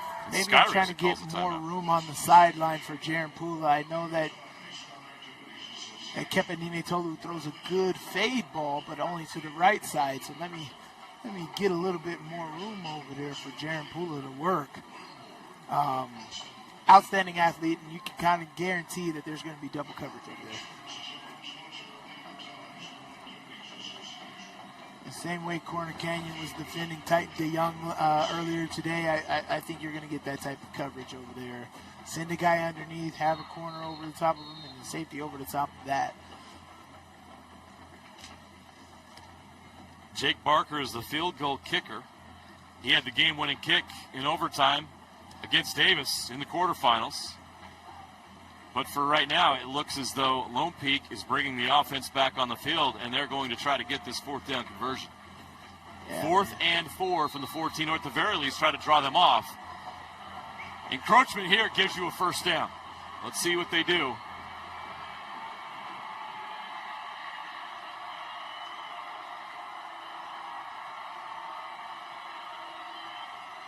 Running back is deep in the backfield. Yeah, this is definitely a pass. That's a false start. What is he doing? A mistake made by Lone Peak. Yeah, it's clear he was trying to get him to jump off sides. I don't know what Barney was thinking there. Part of the snap. Delay. False start, number 4. 5-yard penalty. 4th down. They will kick. Yeah. And try to give themselves a 2-possession lead with 1:42 left. Doesn't truly hurt them. They still have the option to kick, right? I think they were trying to get him to jump off sides right there.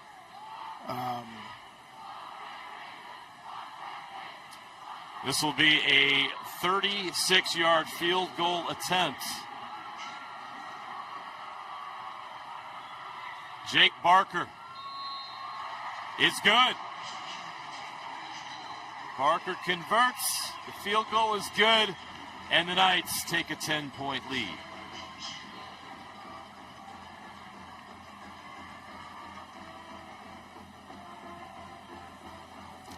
Great kick right there. Understanding where the wind's blowing and nice line drive. Good job by the offense at centering the field, making it a little easier. 8 plays, 25 yards, and 328. They get 3 points on the board. The first meeting between these two teams, the halftime score was 10-0 Lone Peak.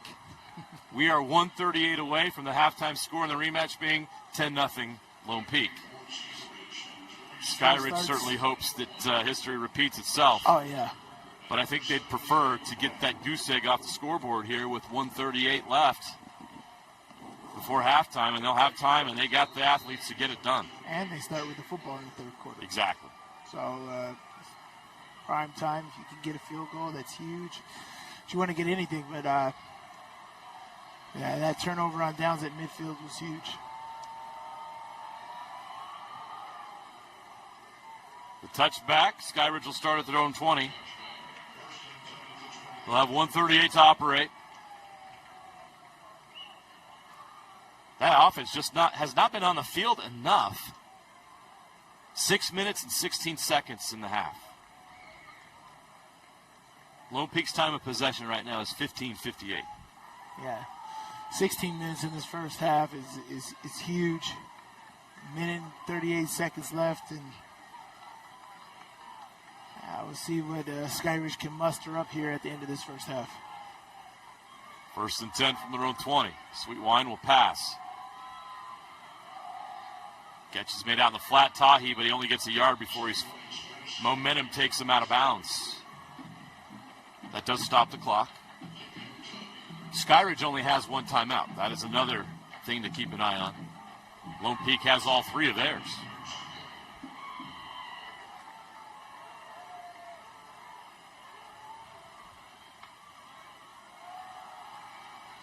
the middle, incomplete.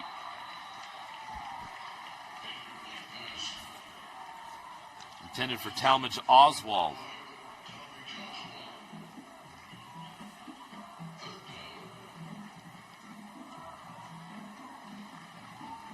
Keneal Sweetwine only has 2 completions. Both of them are to Lincoln Tahi. He's got a very talented receiver group, and they just haven't had the amount of reps and time and the plays to get things going in the pass game. Right, just 6 minutes before this drive, and they'll need it here though. 3rd and 9. Sweetwine throws outside, catch is made.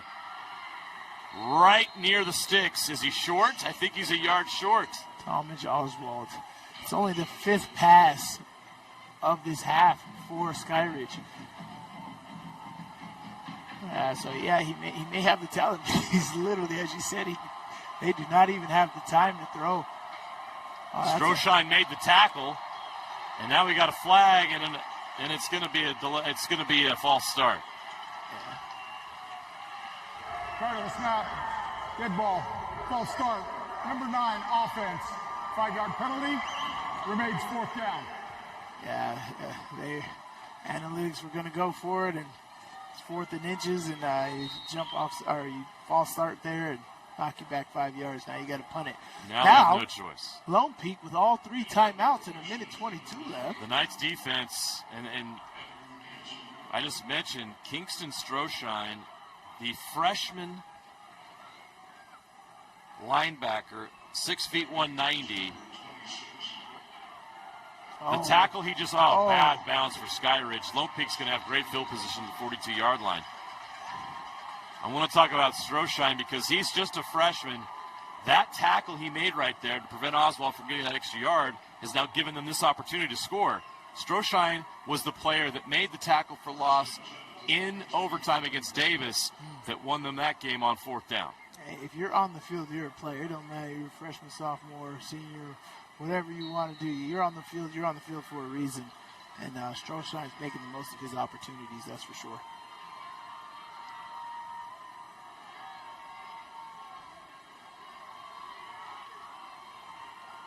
The lights are on here at Rice-Eccles Stadium.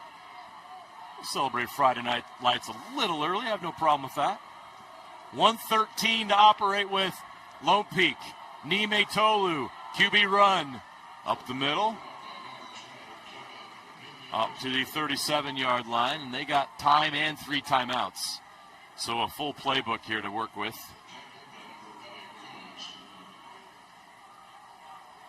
Now they empty the backfield for Muytalo. He will pass over the middle. Broken up.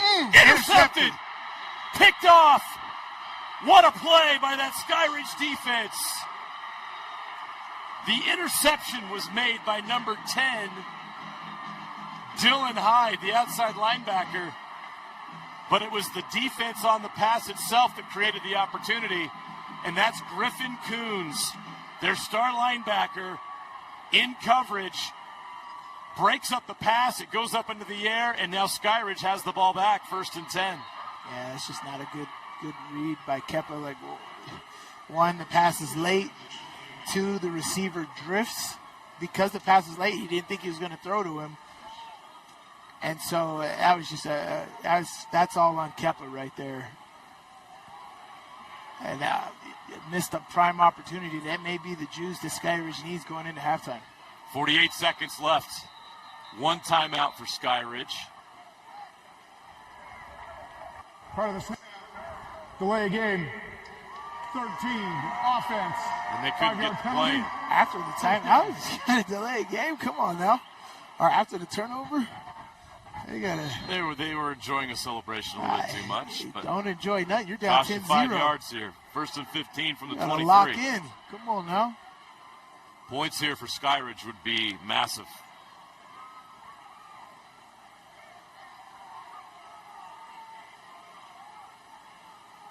Man in motion. Sweetwine will pass. Pocket collapses. The throw.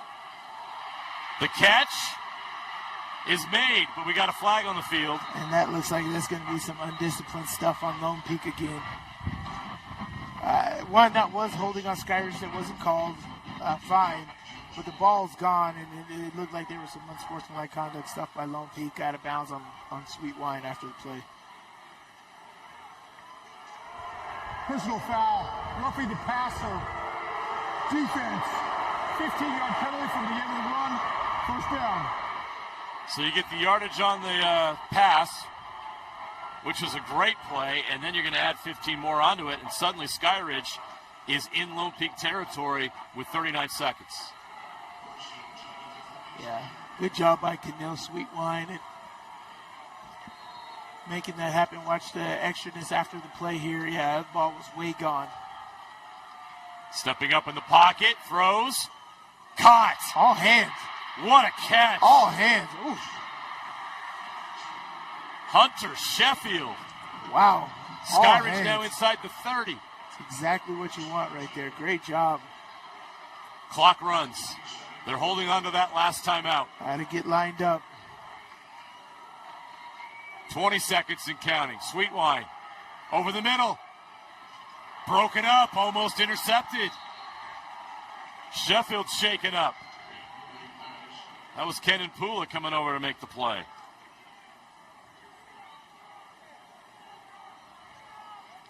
The good news for Skyridge is that stops the clock. 13 seconds remain. They do have the timeout from the 27. You got either one more shot at the end zone, or you could try to get a chunk play to make this an easier field goal for yourself. Pressure comes. Unloads into the end zone. Too much on it. Incomplete. Intended for Diesel Hunter. They got one opportunity here. And here's the thing. You can pass the ball inbounds. Oh, yeah. Coach just needs to make sure he's on the ref about calling that timeout really quickly. They got one more shot here. Either in the end zone or to improve their field goal position attempts. Gotta go. Gotta throw Sweetwine it. in Gotta trouble. throw it. Gotta Sweetwine throw it. Gotta throw it. Runs. The clock's going to run out. He did not get out of bounds. Oh, that's the end of the half. They ran out of time.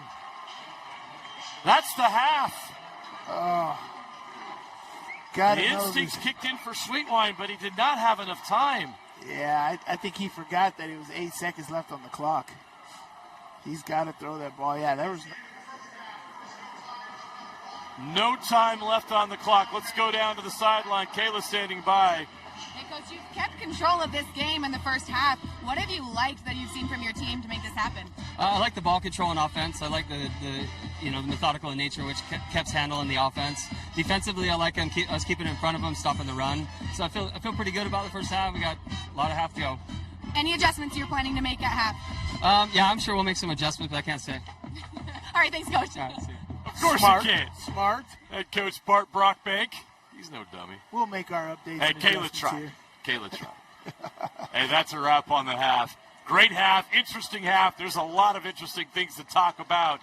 Dana, Jeff, and the coach standing by to discuss it right now on KSL Sports Rewind during the halftime show. Lone Peak leads Skyridge 10-0, just like the first game that went to double overtime. Stand by for what should be an incredible second half.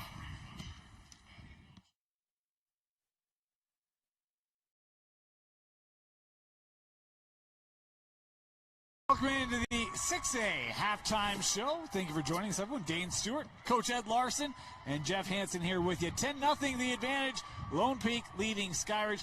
Same halftime score as the regular season matchup. But this first half, it was almost different. I mean, talk about those. Well, we'll get into our Relight highlights. These are presented by Relight. Use the promo code KSL10 for 10% off your order when looking at Relight. But this first half, we'll talk there later. Here we go.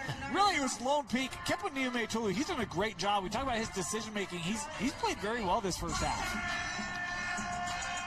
Yeah, Kepa's been fantastic. His decision-making, I think, has been really, really strong once again. We talked about that being a big role last week, and I think he's done an excellent job of taking the shots when they're there and then looking for his check down and being safe with the ball. He's had a couple of throws that I think he got away with, but for the most part, he's been really good at not trying to do too much and just letting this offense work for itself. He's had a really good first half. The Skyridge D, you saw them make a stop on that opening drive, which was over 8 minutes. The offense hasn't been able to get going. This Lone Peak defense, coach, has been stifling for the Knights. Yeah, it's been tough.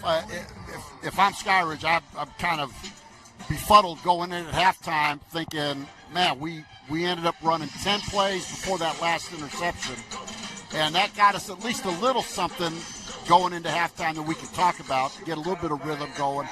But, man, Lone Peak's defense has kind of kept them in check and forced Skyridge to do what I think they don't want to do, which is throw the ball from the pocket. You saw the long ball there to Pula, able to cap it off with the touchdown run from Kenan Muytalo. We'll talk about that one later.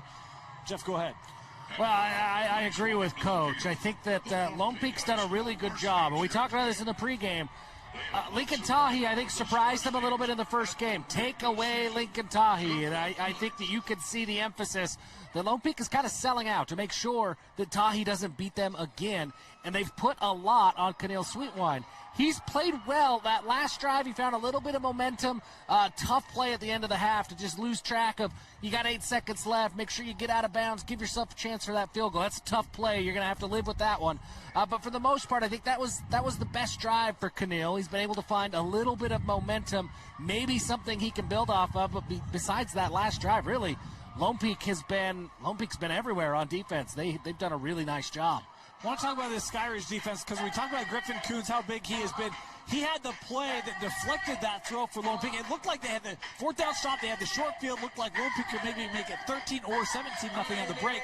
Coons makes that play. They get the pick. They go down, and they just run out of time. But, Coach, is that something walking into the locker room for Skyridge? We're like, guys, look, if we can get the football and get in our rhythm, we'll be fine in this game. How much do you take from that last drive for Skyridge? Yeah, no, that's huge. I think that makes it a totally different halftime because they went in and had a drive that they were able to put together even though they ran out of clock there at the end. You can't put enough emphasis on trying to get your players in a rhythm. I mean, to run 10 plays and a half, had that last drive not occurred, that would have been a totally different locker room at halftime, trying to get their guys to understand, hey, we're going to be fine. And you want to know how stifling Lone Peak's defense is. You take away 2 escapes off of clean sacks that Sweetwine got away, and it's really stifling. I mean, when he broke contain on those two pass plays, otherwise it's unbelievable what Lone Peak has done to him to keep him corralled. And his athleticism did a great job of getting him out of there. I mean, we were kind of joking because that opening drive was over 8 minutes for Lone Peak, and then Skyridge goes 3 and out. We were like, time of possession this first half, they played 24 minutes. I don't know if Skyridge got to 3. I mean, that's how dominant Lone Peak has been at getting the football, holding the football, and then getting quick stops for Skyridge. Lone Peak gets the touchdown in the first quarter. How about this? This is a crazy stat. You ready for this? That makes it 240 straight games where Lone Peak has scored. That's a lot of games. They have scored in 240 straight. That's second all time. They were tied with Bingham at 239. Wow. 05-03. The last time Lone Peak did not score in a football game, 10, 12, 2003. They came into existence in 2016. No, not Lone Peak. Lone Peak. My bad. Lone Peak. 2003, 2005. Not quite that much. 2007. For perspective, that was the first year Dusty and I started covering high school sports. For real perspective, that was the year I graduated high school. I mean, that's the real perspective there. Insane. Second all time. They're chasing, I think Skyline is the one that's got the record. Anyway, you talk about how stifling this Lone Peak defense has been. How have they done it, Coach? I mean, has it been there? Obviously, the front seven's been great. Their coverage has been good. But what has stood out to you about this Lone Peak defensive effort in the first half? Well, I think they found their recipe for that RPO game because when Skyridge is running on all cylinders, man, it's not just the fake run, quarterback keep, but they hit that slide that's in the flat quite enough to cause some problems, and that gets the rhythm going. And Lone Peak has just seemed to say, listen, we're going to take the slide away, and we're going to take one of the two options. We're going to take the inside zone, and we're going to take the quarterback away. And then we'll rally to the ball after that. I was really impressed on a couple plays because when you're a high school player, Lone Peak closed on one of the passes that you thought, okay, this could be another first down, and it caused them to have to take a third down and short and didn't get it because 3 Lone Peak guys converged on the runner. Yeah. Just reckless abandon for these kids, and you just sit there and your hat goes off to it because it was amazing. So I think that's where they've got to figure out on this RPO package what's going to get there. And the one thing that Justin's done a great job, Coach Ham's done a great job in the past of doing is when they take that away, he has those seam routes that just seem to be smoking, and he hasn't really gone to that yet. So I'm looking for maybe some of those throws where it's either a post by the outside guy or he's going to run some verticals up those hash On marks. that last drive, they tried it. The ball was just overthrown. Right? I think it was 19 or 18 was running down the left seam. They had him it was just a couple yards overthrown. So, agree, right? That's a nice little toy he's got in that offense. Right. Jeff, Lone Peak offensively, I mean, the ball control has been unreal. Yeah. Like what they're doing? I love what they're doing. It seems like they looked at that film as they're trying to figure out, okay, hey, let's learn what we can from that Skyridge game. And I think they must have seen what Skyridge did in the second half offensively, and we're like, hey, why don't we just do that? Why don't we just not let them have the ball? And they are converting long drives. They are moving the chains. They are having success on the ground that forces everybody closer to the line of scrimmage, and then they're hitting Kenan Pula over the top. It's all working for Lone Peak. The danger, it was all working for Lone Peak in the first half. This 10-0 score is kind of eerie because this is exactly the scenario where it felt like it was all Lone Peak. Yeah. There were some Skyridge mistakes, and it was like, oh, well, this game's over. Lone Peak's getting ready to run away with it. Coach Ham's going to have a message, whatever the message is. I think you're right, Coach. The fact that there was some success on that last drive changes what you can deliver to your team inside that locker room. I think now that message changes to where it's simple. We have been exactly in this situation against exactly that team. We're okay. Let's go. They get the ball. Skyridge gets the ball to open up the half. Let's go. Let's go punch it into the end zone. All of a sudden, it's a one-score game. We get one stop, and we're in a position to win this football game. I think that's the message, and you can build off of that little success that you had. Even though it didn't result in points, you get a stop on one end, and then you can move the ball down the field. I think that's that message, and I think that the Skyridge team, they have no reason not to believe that message. They lived it just a few weeks ago. Check my math on this. Each team's had 3 possessions, correct? I think that's right. Is that right? Yeah, I think that's right. Lone Peak has a touchdown, a field goal, and an interception. Yeah. So if you're Skyridge defensively, knowing this recipe that we're seeing from Lone Peak of run the football and be intentional in your air attack, what adjustments can Skyridge make defensively to try to limit it so that Lone Peak can't go on 6, 7, 8-minute drives? Well, you create your own 6, 7-minute drives. Yeah. I mean, that's the answer is you got to keep the ball and get consistent first downs. This whole RPO package is designed for that. It's to nickel and dime you to the point where you don't know where it's coming from, and it just hasn't gotten off the ground yet. It will. I believe it will. But it's amazing how well Lone Peak has prepared for them. And second time around always helps. But Skyridge has to come out and take this first drive, and it's not the end of the game. This is a battle of titans that we're seeing out here because nobody's going to quit. Nobody's ever going to break in this game. But the key is what's Skyridge going to do with the football when they get it. And I think that they've got some ideas. They're going to make their adjustments. And I think the team that makes the best adjustments coming out is going to have the advantage. Yeah, there's no overstating how important that interception was. Griffin Coons forces the deflection, ball up in the air. Dylan Hyde pulls it down. Now, the fact that it's only a 10-point game, you don't have to get too far outside yourself. Even if you only get 3 or 4 possessions, you can still convert on those and get some stops, and you're still in a good spot. if Lone Peak scores, if it goes 17-0 at the half and you're down 3 scores, you only got 3 possessions in the first half. Now I think you start to press a little bit. So that was a huge play by Griffin Coons and a huge athletic play by Dylan Hyde to pull down that interception. And that allows Skyridge to keep their game plan in check and just focus on executing a little bit better than they did in the first half. While Lone Peak has been very intentional running the football, that doesn't mean Kepa hasn't had opportunities to make impact in this game. He had the long throw to Kenan Pula. He's been accurate on some of the underneath stuff. What has stood out to you about the first half from Kepa for Lone Peak? I think he's done exactly what we hoped he had done. He's protecting the ball. He was just a little bit late on that throw that caused the interception. If he throws that on time, he's clean on that one as well. But he's protecting it, and he's making good decisions. I think Lone Peak's offense so far, their run game is done really well off tackle. That outside zone power game off tackle, the QB power that was the touchdown run. Running off tackle with their tailback has been phenomenal as well. Barney, they've seemed to find that, and I think they'll go back to that a little bit more in the second half, and I think that's how they're going to help manage what they do. But I think, again, I don't think we've seen the end of the passing game from Lone Peak. No. You know, the run game will be there, but the pass game is going to be so crucial for them because of their talent level and what it's going to take to beat Skyridge. Yeah, I completely agree. The decision-making of Kepa has been fantastic.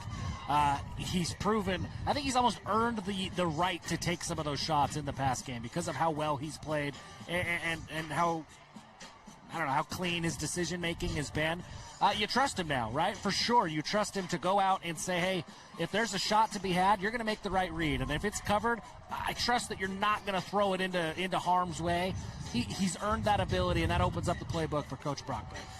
We mentioned pregame, we were talking about some of the key players for Lone Peak, and obviously Kepa and Tate Barney. We talked about the Pulas. Jaron had the big throw over the top. He's also had some underneath routes, and I love that they've mixed that up with him to try to keep the defense honest. Kenan's had a couple of receptions today as well for Lone Peak. The receivers have played very, very well. Is that a matchup advantage for Lone Peak in this game? I think so. I think Kenan Pula is a matchup advantage against anybody. You know, in the state of Utah, I think he's got a matchup advantage. So yeah, absolutely yes. And you had success in that regard with Kenan Pula against this Skyridge defense before. So you feel confident. You feel like you've got that there in your bag. Because having that deep ball, I mean, they've only used it once. Coach, do you worry about having help on Jaron in this game, or do you still feel like we really want to focus on the run game? Well, you're going to come out. You're going to come out and see what does Skyridge do with their safety play. If they bring it down into the box, then you're going to take your shots. But even in that throw that he had over the top, they were still in what they call their quarters coverage, and he just ended up beating both the corner and the safety over the top on that play.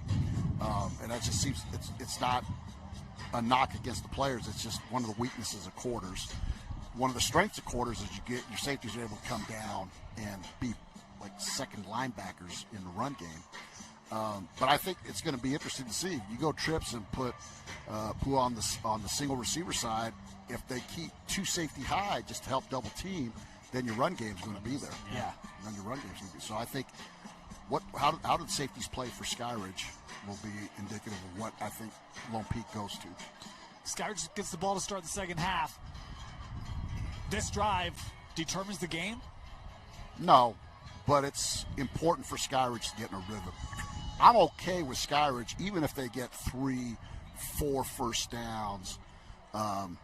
You'd like to say, look, it's 10-0, but a field goal would be terrific. But even if you came up with nothing, as long as you ended up getting 3, 4, 5 first downs in your drive, you're going to start getting the shackles off of that offense. You're going to feel like, okay, we're coming into business now. I think you still have a lot of game left.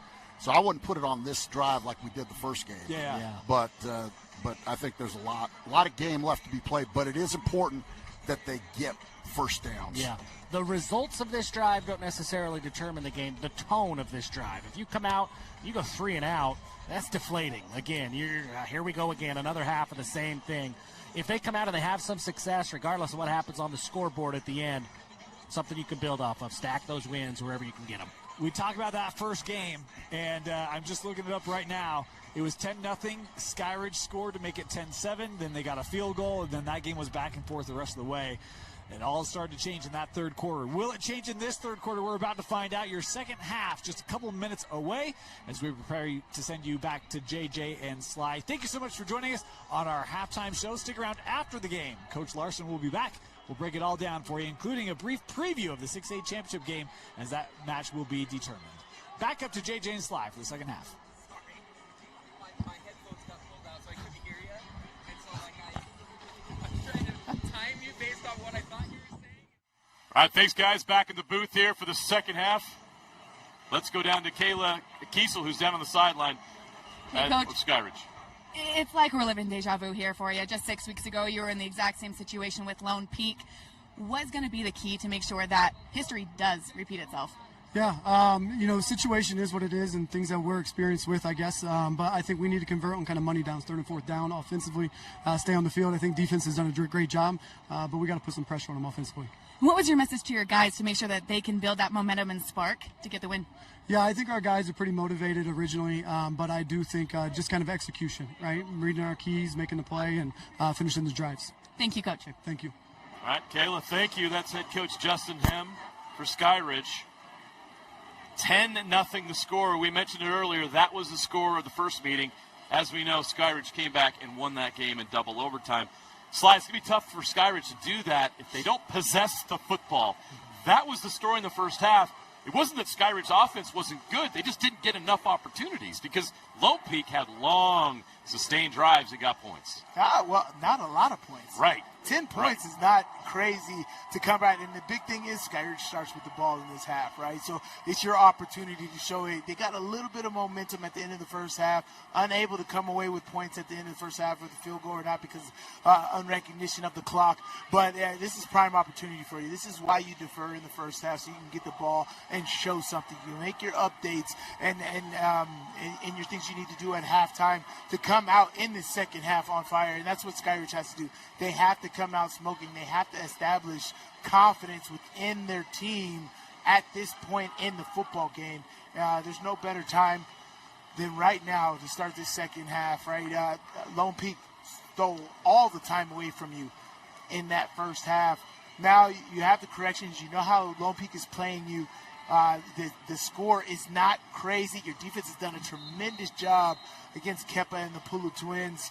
And that Lone Peak offense, keeping only 10 points on the board, having a turnover. Skyridge defense definitely needs to be commended for the way that they performed today. And it's going to take a great second half performance, just like the first time they met.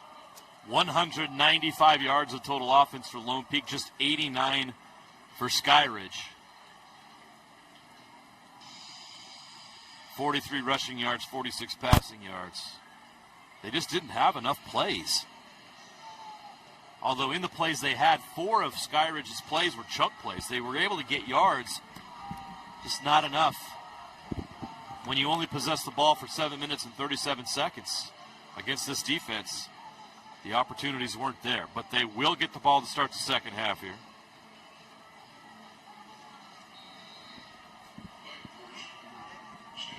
It's more of, can Skyridge settle down, right? And be more advantageous with the things that are presented to them. There is opportunity. Got to take advantage of it. Touchback. Skyridge will start this drive on their own 20-yard line. And for me, you can't. I think the QB run game is great. Kenan Sweetwine is obviously extremely athletic, but it's not going to be there all game, right? A lot of these things got to open up again. You know, there wasn't many opportunities for Skyridge here, but here they're going to get opportunities here now in the second half. What are they going to do with it, right? Can those other guys step up? Are they going to be too cold? Is it going to be like I didn't get any rhythm? This is the playoffs, baby. There's no excuses. 1st and 10 from the 20. Sweetwine throws. Tahi cannot handle it. Incomplete. That's one of Tahi's strengths. He's an excellent receiver out of the backfield. He's not hauled that one in. Pass came out a little hot there, but it was well covered. I mean, as soon as Tahi would have caught that, he would have had tackled. So there wouldn't have been much gain there. But if they're using those little routes for rhythm, it's all good. But you got to come away with it. 2nd and 10 over the middle. Catch is made at the 35-yard line. Good job. Adam Warren with the catch.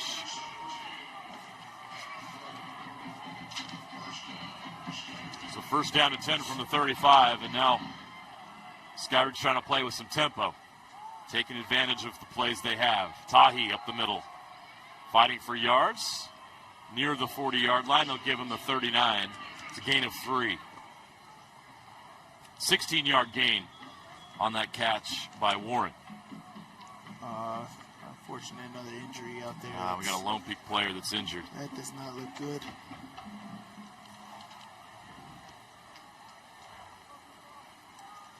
It's Preston Pratt. Kayla, I don't know if you can hear us. Kayla had an injury update on Tag Zundel, who's having some issues with the shoulder. Got an injury right now. Did his shoulder fell out again after the first play? I think the whatever duct tape they had to use isn't sticking anymore. They're using duct tape from the early 2000s. They gotta. You gotta step up your tape game. Yeah, man. Where's the Gorilla Glue when you need it? Exactly. Well, unfortunate here that we've got an injured player. We're going to take a really quick timeout. We'll be right back with his status after this.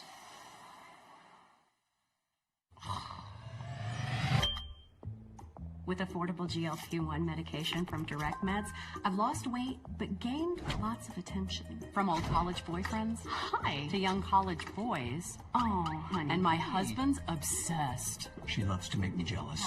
Well, as a woman over 50, losing weight was about as hard as getting my husband to cook anything but cereal. Honey, where's the milk? In your hand, babe. Oh. Visit directmeds.com today. Want to make out? Welcome back to the UCCU Savings Spotlight. Today's play of the day goes to Becky, a single mom who just got her son Max a youth debit card from UCCU. This is a big win for Max, who knows that UCCU mobile. Tad Zundel, right before the half, came off, unfortunately, carrying his shoulder again. Coach helped him off the field and said, hey, don't worry about it. Take the rest of this game, focus on your body, and we'll get you in next week. Then he said, no, coach, please. I'm totally fine. Just pop it back in. Let me get back in the game. The athletic director, unfortunately, said, I'm not sure if we're going to be able to let you just where it keeps falling back out. And he is persistent to get back in the game. And as you can see, he's playing. So he got his way, and he is a tough kid that is determined to finish out this game. Tag Zundel, 6'2", 215. The defensive end is out there. He's number 0. You can see he's taped up on that left side. He's putting up with a lot of pain. He does not care. He's not going to miss this moment. That's what high school football is all about. Taking advantage of the moment. Sweetwine's going to run. He's got a lot of room to run. He's got a first down, powers his way forward near the 48-yard line. Man, if you get those D tackles that are that wide and they're swinging wide, it's going to open for Moses, man. That's going to be a huge crevice in the middle of that defense if those D tackles can't hold their rush lanes. Sweetwine's going to take advantage of that all day long. As I said, this is just a 10-point lead here. Skyridge is not out of this by any means. We learned that lesson in the first matchup between these teams. Sweetwine rolls left, throws. Catch is made. Great tackle. Talmadge Oswald. Great tackle. Great defense, though, to keep him from getting more. Great open field tackle right here. Oswald is very shifty and elusive, and great defensive play right here, and being able to grab it. As I tell people, there's many ways to make a tackle. You don't always have to have the perfect tackle every single time. Catch is made. Hunter Sheffield. That'll give him a short yardage third down here. Up to the 43-yard line. One more yard needed for that first down. Now in Lone Peak territory.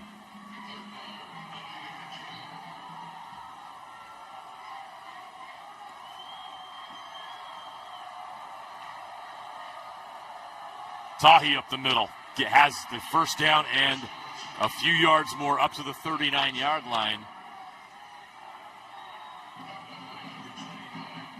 Great job up front.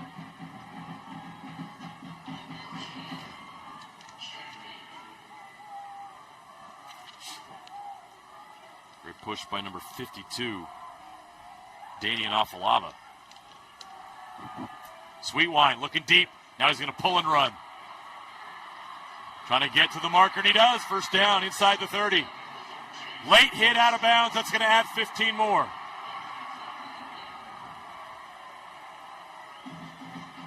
Yeah, that's unfortunate. I don't. The defense has got to be smarter.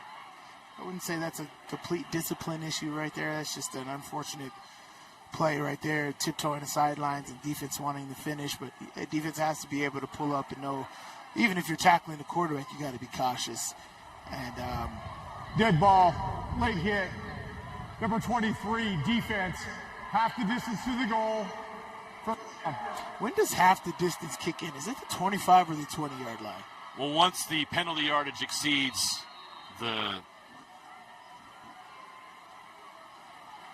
It's a good question. It's when you get into this territory where you're not going to give them 50 yards, put them on the 5. It's a half the distance call. Right. It's kind of split the difference.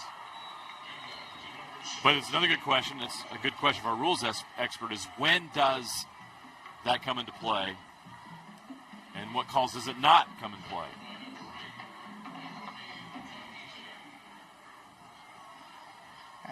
Skyridge is looking good on this opening possession here. Moving the ball really effectively. Everything they're doing is very confident.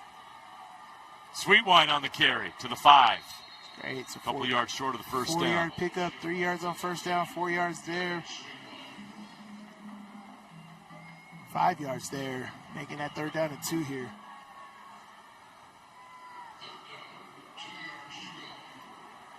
Let's see, you got big body receivers on the outside, and you want to go jump ball here, or you're going to continue to run the football with Sweetwine.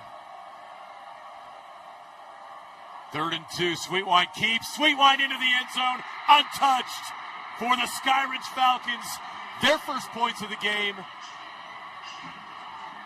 10-6 is the score now. A 4-yard run. As we said, the QB run game, that Wildcat is harder because you don't have an extra defender. So somebody's going to have to come up and make a play. That's why Wildcat is so hard to defend, because normally when the quarterback hands the ball off, he takes himself out of the play, so you have an extra defender because the quarterback isn't. When the quarterback is the runner, that makes it that much harder right there, and everybody's got a one-on-one block, and that was a great job by that offensive line. And just great execution by Skyridge right here. Untouched, as you said. Walked it straight into the end zone. It's great execution, great vision, reestablishing the line of scrimmage in the end zone. That is exactly what Skyridge needed. 80 plays in 80 yards in 12 plays, 3:49 off the clock, and they have cut the Lone Peak lead down to 3.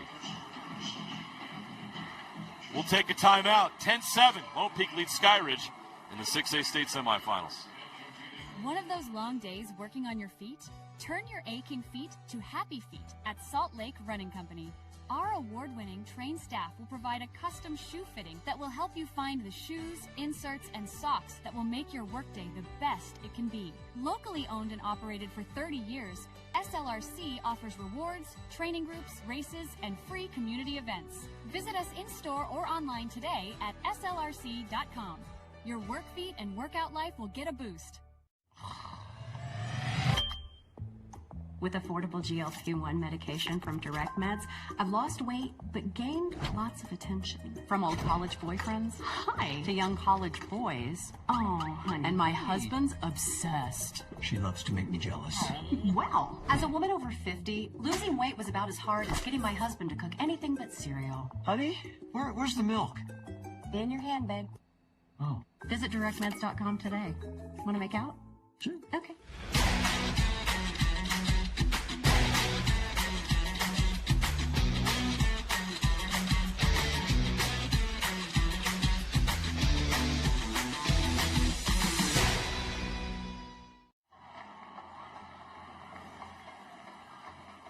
Back to Rice-Eccles Stadium.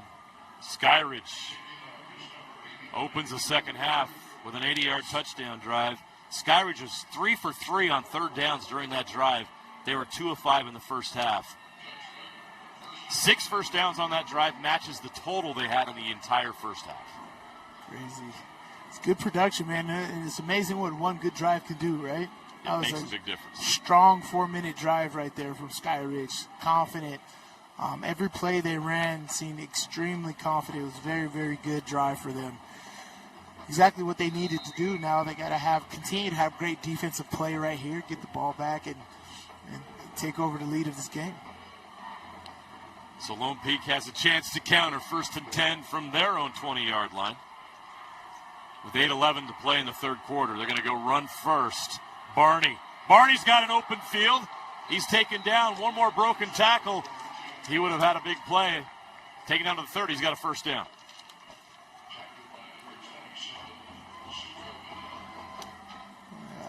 It's very good.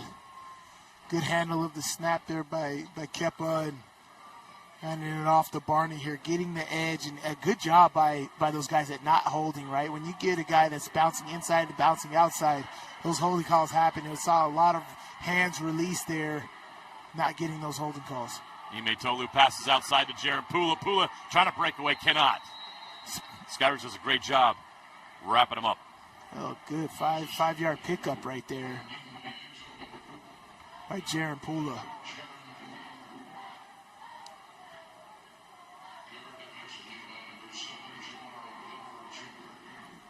Now 7 catches for 80 yards for Kenan Pula.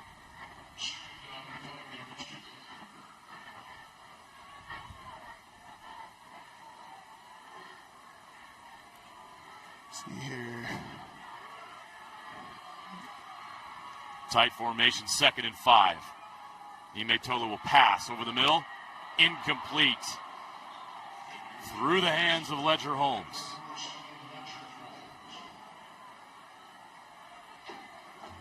So we have a question about half the distance to the goal, Sly. We have an answer from Brandon Riley, our rules expert. Nice. Who's over Fly Play, which is over UHSA properties. It applies anytime the distance of penalty enforcement would exceed half the distance. So inside the 30, 29 or less, for example, a 15-yard penalty will be enforced half the distance, but a 10-yard or 5-yard penalty would be fully enforced. Gotcha. Muytalo passing. Taking a shot down the middle. Pula can't get there. And that right there is surprising. Kenan Pula could not get there. That's surprising. It is very hard for you to outthrow the Pulas, both Jaren or Kenan. It's a great throw. I actually really like this throw. Kenan's got to run under that right there and grab that. Would have been a big, big play right there. It's very hard to outthrow those guys. Those guys are great long-distance threats. But that was a great job right there by that defense at forcing this 3-and-out. Lone Peak punts away from the return man, which is smart. Takes a Lone Peak bounce. It's going to roll all the way inside the 20. Beautiful. Down to the 16-yard line. It's a great punt right there. What's that, 48 yards? 49? That's a 48-yard punt. 48, 50 yards.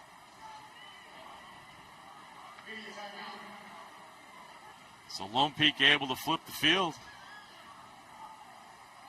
Despite their drive stalling. 7-11 left to play in the third quarter in the 6A state semifinal. 10-7, Lone Peak leads Skyridge, but the Falcons have the ball when we come back. Welcome back to the UCCU Savings Spotlight. Today's play of the day goes to Becky, a single mom who just got her son Max a youth debit card from UCCU. This is a big win for Max, who knows that UCCU mobile banking makes it easy for his mom to add money to a debit card anytime. It's also a big win for Becky, who knows it also makes it easy to monitor her child's spending anytime. Final score, 1 happy son, 1 responsible mom. With the assist from UCCU. Bucket list hikes, local races, challenging adventures, that one goal that means so much to you. Salt Lake Running Company has the gear and expert advice you need to start and finish strong. You'll be crushing that goal before you know it. With our trained and knowledgeable staff, an award-winning custom shoe fit process, and the head-to-toe products you need, SLRC will gear you up for your goal. Shop in-store at any of our locations along the Wasatch Front or shop online at slrc.com.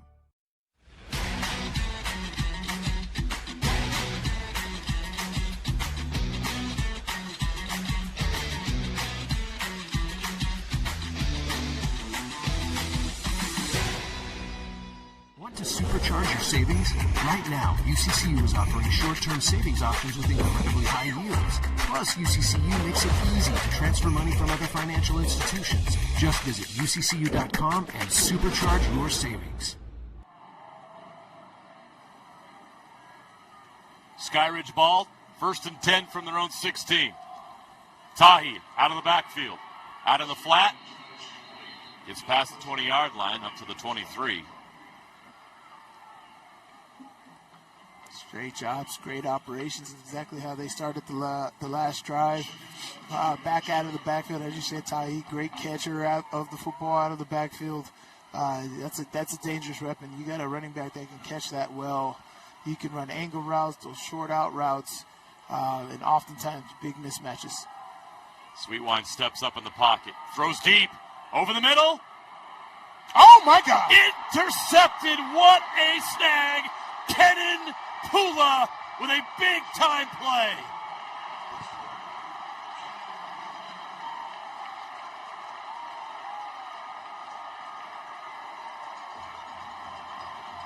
Oh my goodness. Wow! A one-handed interception.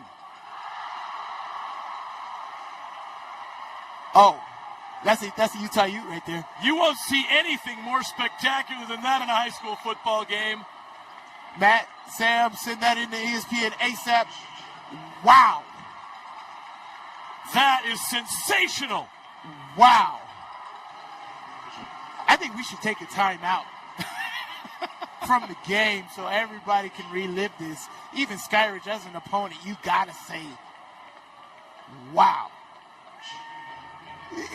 The ball tracking by Pula right there, sizing it up to do a one-handed grab right there.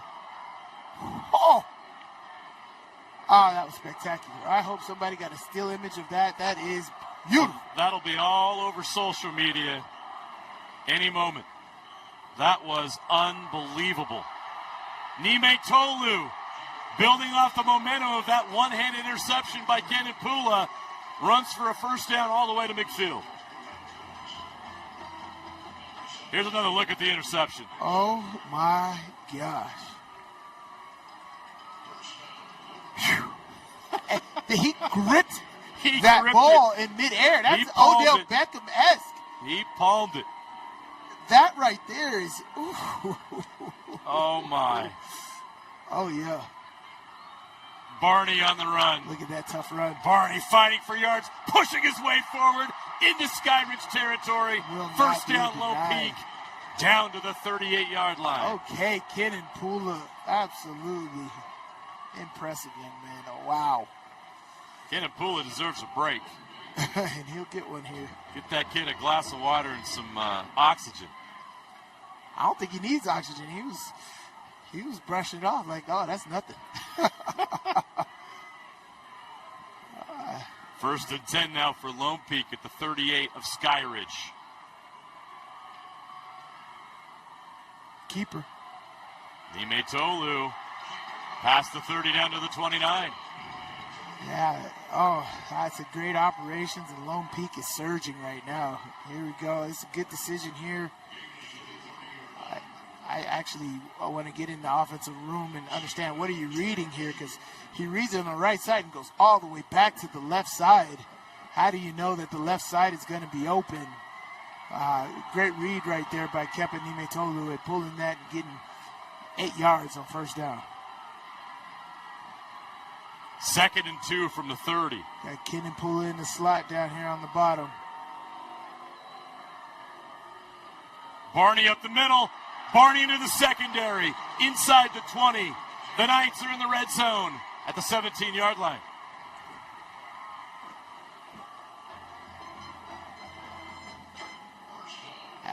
That's tough running right there. Absolutely stellar job from this offensive line. Look at them double team all the way down. Look at them get on the front side of that block. Great job. They double down, get to the linebacker, get to that second level. Again, you want to make your running back get to that third level. That is success, and that is exactly what this offensive line is allowing Barney to do. 1st and 10 from the 17. We got a flag.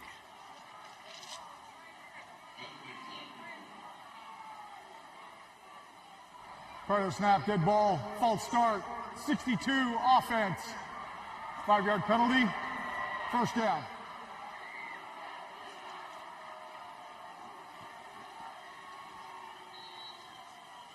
Little setback there for Lone Peak on this drive that has gone very well so far. It's a tough and rugged offensive line. I love the big boys looking rough. They battling down there. Muytalo passes, tipped at the line of scrimmage. Great job. Number 24, Luke Barris, who's back in the game. He was nicked up on a special teams play earlier, but he is back out there and makes a play that's going to force a 2nd and 15. You know that this team likes to throw nice RPOs or, short routes. Defensive line, it's imperative for them to get their hands up in their passing lanes. You knock those balls down, make sure that those quick slants are not easy to get. Run play for Lone Peak. Breaks a tackle, does Barney. Loses the ball, but he's out of bounds. Going to mark him out at the 14-yard line. So 3rd and about 7. It's here. I mean, they were red zone fringe. Now they're here at the 14-yard line. You just got big bodies. I wouldn't even be playing around. Go throw it up to my twin brothers here. Put one on the left side, one on the right side. See which way the safety's leaning, and see how you want to run it. Make sure you communicate. Do I want a back shoulder fade by the way the corner's playing me, or do I want it over the top? I got Kenan Pula up here running away from the safety here. This is one-on-one. This is red zone touchdown for me all day. What are you doing? Calling timeout? Timeout. Lone Peak. Their first charge timeout of the half. Hopefully Coach Brockbank saw what I saw. I'm guessing that's the case. Take a shot, man. It's 3rd down. You know you can make a field goal from here. There's very, very little wind, so you're good. Kenan Pula is already at 80 yards. This guy is dynamic. You just seen what his brother can do. And both of these guys, man, I'll line them over there and make it happen. Even if you want to put them on the same side, have one guy run a post and one guy run a fade route, and make the safety choose. Which one are you going to choose? You can't choose both of them. And that's how I do it right there. Because for me, and those guys are so talented, big body, very athletic, can go up and get it. It's going to be very hard for one player to defend that, right? Even if you're playing outstanding technique, one guy getting up and on a jump ball against the Pula twins is not going to be easy. So if they're here on this left hash, I would line both of them up on the same side and have one run a post and one run a fade, and it looks like they're going separate sides. Look how low the safeties are. The safeties are at 6 yards. Safeties are at 6 yards here. This is one-on-one. 3rd and 7. Muytalo will pass. Now he's going to pull and go. Fighting for yards. He's not going to get there. Skyridge gets the stop. Great job by the Falcons defense. On this drive, they bend but don't break. And Lone Peak will try a field goal.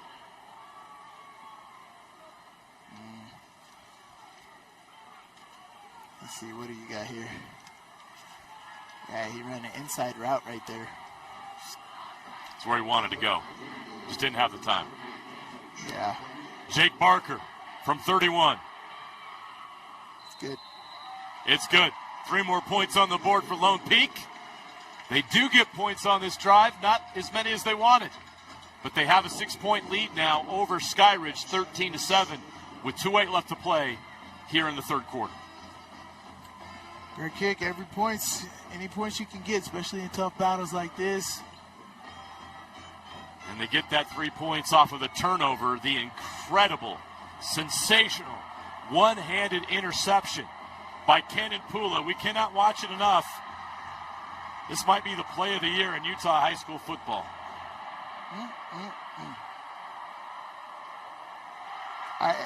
Again, when you're doing interceptions and you're playing defense, it's a different technique than playing offense. But his ability here to watch how he tracks this ball. Great back pedal, but he's gauging the distance of the ball right. Oh, man, that's just impressive. You see how long his arm is. If you're Skyridge, you can't even be mad. You can't even be mad. That's an incredible play. Great job of tracking it.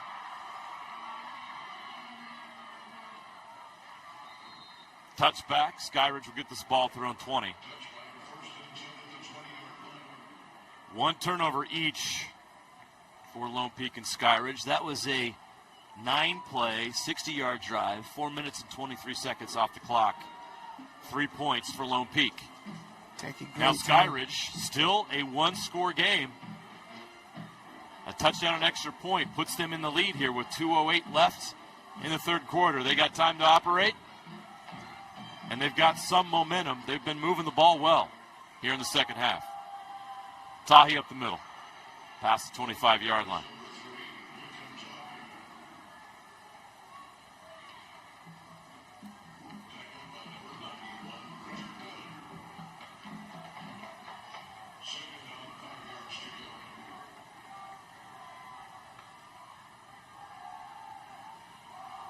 Shot over the middle, down to the 40-yard line. It's caught. Big gain. Talmadge Oswald again. He's their leading receiver today. No surprise there. It's a gain of 15 and a first down. Sounds like it's either Oswald or Tahi is the only two receivers here today. Tahi. Nothing there. That closed up quick.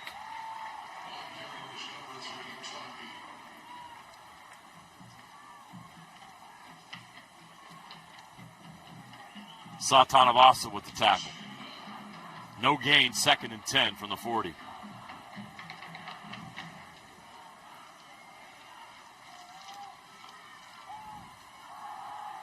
Sweetwine in trouble. He breaks the tackle. Avoids the sack. Now he's on the run, throwing. And it's caught. Tahi out of the backfield.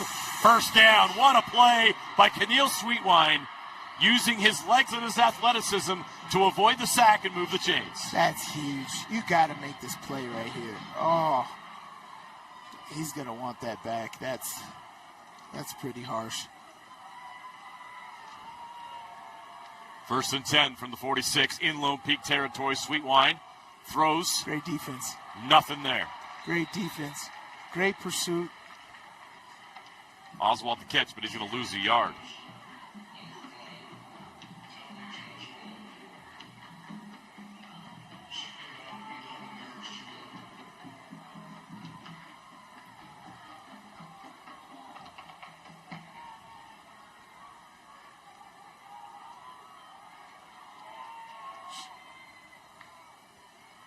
Sweetwine will throw, steps up in the pocket, catch is made, but quickly taken down. Nothing there either.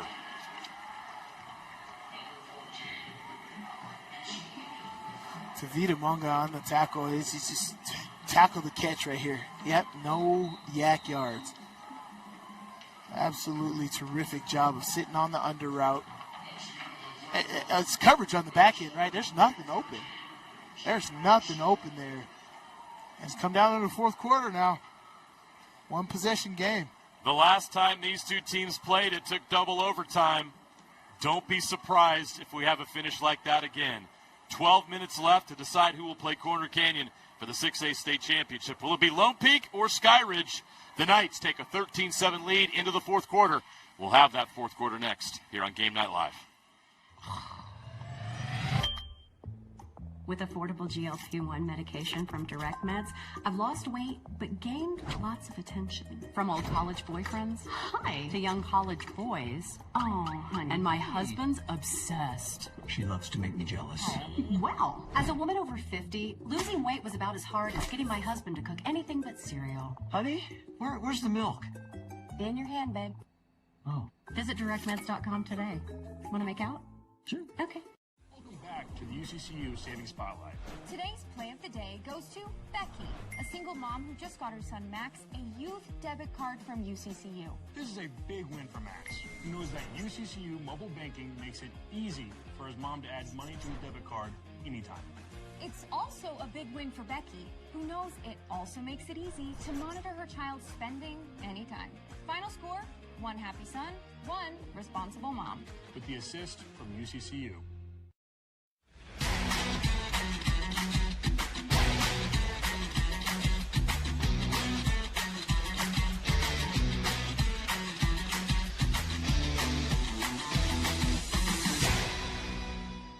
Want to supercharge your savings? Right now, UCCU is offering short-term savings options with incredibly high yields. Plus, UCCU makes it easy to transfer money from other financial institutions. Just visit UCCU.com and supercharge your savings.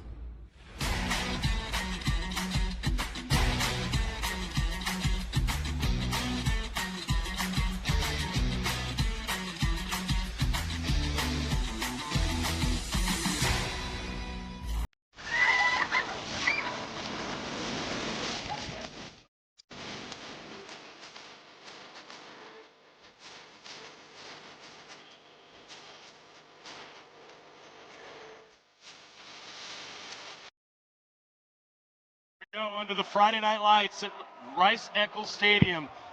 12 minutes away from deciding who will play Corner Canyon for a 6A state title next Thursday. Will it be Skyridge or will it be Lone Peak? Let's find out. Here we go. 3rd and 9 from the 45 for Skyridge.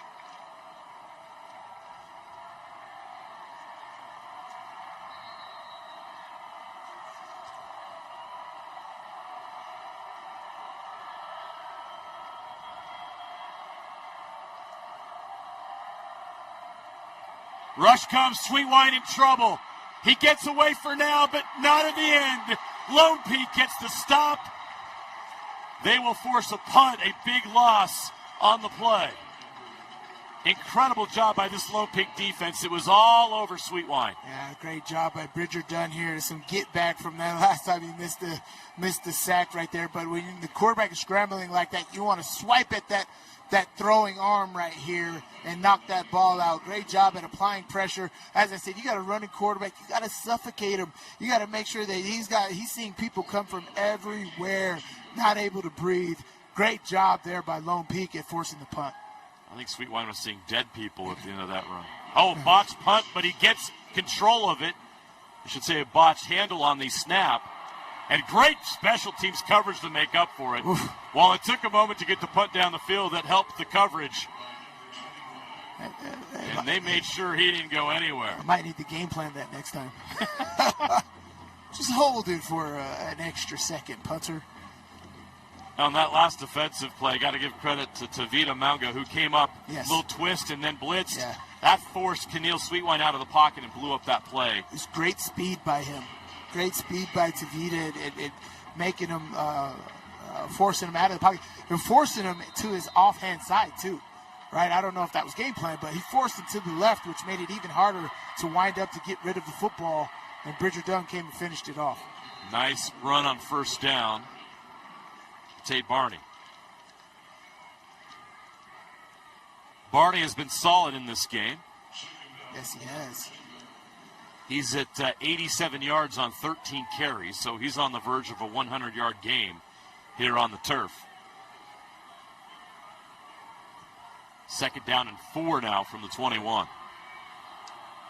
Again, Barney, short of the sticks, to the 23-yard line. So a short game.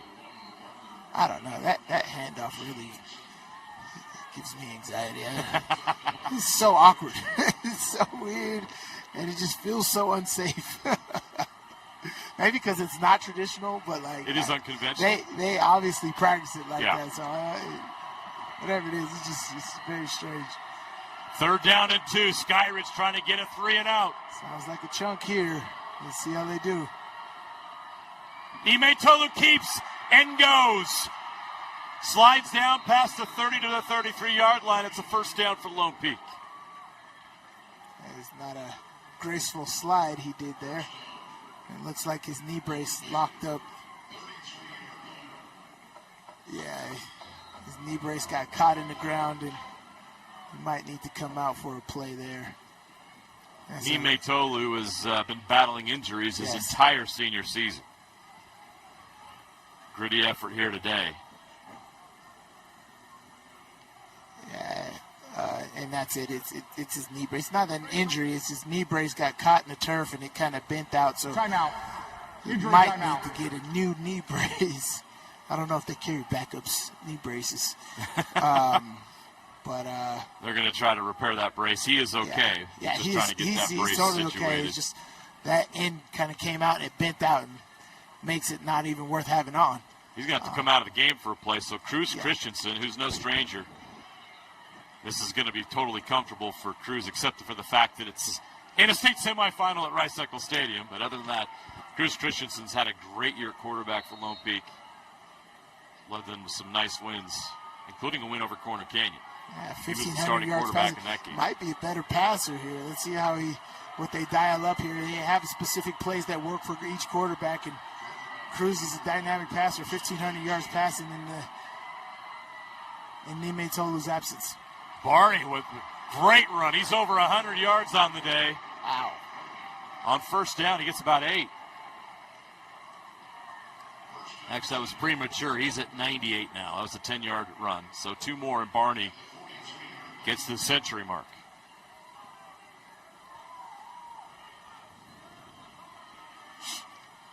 It's inevitable with the way that he's being used in this game. 1st down and 10 from the 43. Barney again.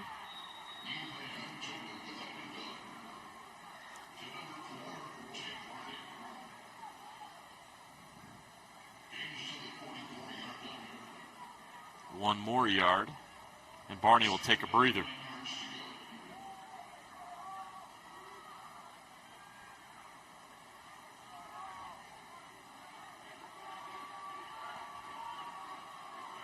Second and 9 from the 44.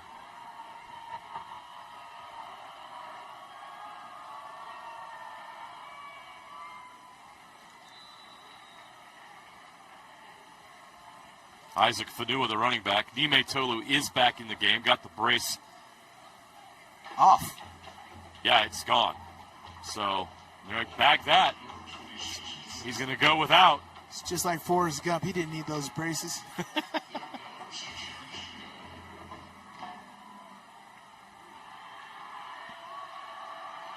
We couldn't get through this broadcast without a 90s movie reference from Sly.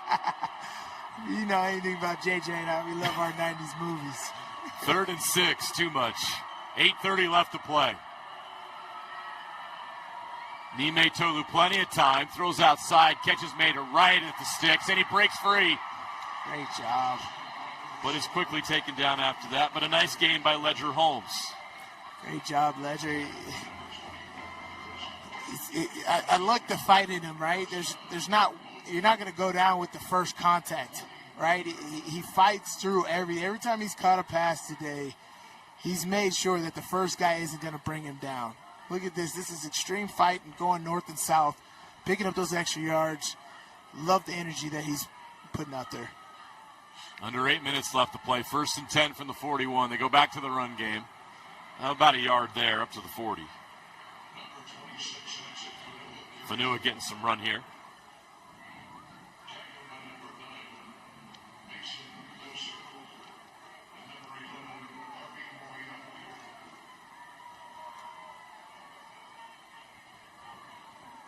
Harvey Moiai's been in on a lot of action for that Skyridge defense today. Yes, He's been busy on that side of the ball. Yeah, big-time disruptor. This game's not out of hand. This is another grinder of a drive here. This is what Lone Peak's done all afternoon. Points here would be huge for Lone Peak. Throw it outside, catch is made. Oh. And it's Kenan Pula, and he's a little hobbled. That's interesting. He's going to have to take a moment out. I wonder what that is. Did he pull up on a hamstring, or did he tweak his ankle coming out of his break? Almost looked like when he came down with the ball along the sideline. I tell you, it was a surefire catch, though. 3rd down and 6 from the 37. Barney's back in at running back. Big moment here for this Skyridge defense. They could use a stop here as we come up on 7 minutes to play. They send the house. Muytalo throws it in the middle of the field. The catch is made 1 yard short of the marker. To Kenan Pula. You get Kenan one Pula pull with out the of the game, you throw it to the other one. It's a great sidearm right there. It's 4th and inches.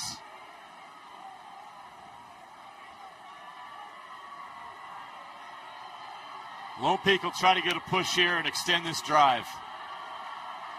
They load up the box, both sides of the ball. Hat on a hat, here we go. 4th and 1. Muytalo keeps. Muytalo gets it. He's got it. It's very close, but he's got it. Skyridge thinks they have a stop. No, that's not. They're not going to be happy with the spot. That's a surefire first down. You can see it all the way from up here. That's going to move the chains. Yeah. Not by much, though. They'll place it just across the 31-yard line. New set of downs for Lone Peak. Clock runs. We're coming up on 6 minutes left to play. A field goal or a touchdown here makes it a 2-possession game, and maybe enough to send Lone Peak to the state title game. Muytalo keeps. They do a good job of containing him, about a yard or 2 on that carry. It's almost like that Wake Forest RPO, right? Yeah. It's kind of delayed. It hangs in there for a little bit, and they're both moving forward. The quarterback and the running back is both moving forward because the decision is made at the last second. Very interesting. They're letting that clock run. Lone Peak 2 timeouts. Skyridge has all 3 of theirs. 2nd and 8 from the 29. Muytalo hands it off to Barney. Barney tripped up. Ooh. Flag goes down. This could be trouble for Lone Peak. Yeah, it looked like holding, but you never know. Let's see here.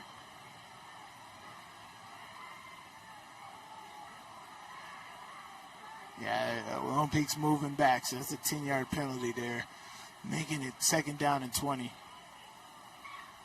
Holding 58 offense. 10-yard penalty from the spot. 2nd down. 2nd down and 18, excuse me. But yeah, I got to grab at that jersey, and didn't matter anyway. He still made the play there. Great job there by Javi Moyai. That is exactly what Skyridge needed. Yeah, they did. The clock is running, but they got 3 timeouts. Here's the thing, yeah, they got set up nicely here, if they can get the stop. They get a stop here, they get the ball back, and they could take a 1-point lead if they score a touchdown and leave no time for Lone Peak. Got to get the ball back first. 2nd and 18. Muytalo will run, but he goes down quickly. Great job. Luke Barris with the stop. Great job right here. If Luke doesn't get him here, he's going to get a big chunk. Yeah. I don't think he'll get the first time. He'll get a big chunk and pretty much put him in field goal range for them to make it a 2-score game. Now a really tough situation for Lone Peak. 3rd and 17 from their own 38, from the Skyridge 38. And now a whistle. And a flag. We got a false start. And Kenan Pula is still on the Snap, sideline. good ball. It's kind of gimpy. 7 offense. 5-yard penalty. Third down. That's a story to watch. Their best receiver, their most dynamic playmaker, not on the field right now. In a situation like this, Kenan Pula could change the game. Oh, for sure. But now not available. Yeah, he's kind of limping around there. I don't know exactly what his injury is, but whatever it is, it's hampering him from being able to come in the game. Under 4 minutes left to play. 3rd and 22 from the 43. Skyridge needs a stop. Muytalo taken down at the 44-yard line. Skyridge will get the ball back. And this is interesting, too. Is Lone Peak going to let the clock drain here and not call a timeout, leaving only 3 minutes? It's because it's not shown that Skyridge can score quickly, right? And so Skyridge is going to be like, can I score with 3 minutes, right? So honestly, for me, I take the penalty. I take the delay game penalty, back me up just a little bit here, and then I punt it again. Save your timeouts, take the penalty here, make it 4th down and 27, punt the football, and leave it up to Sweetwine to try to drive down the field on your defense. Take the penalty.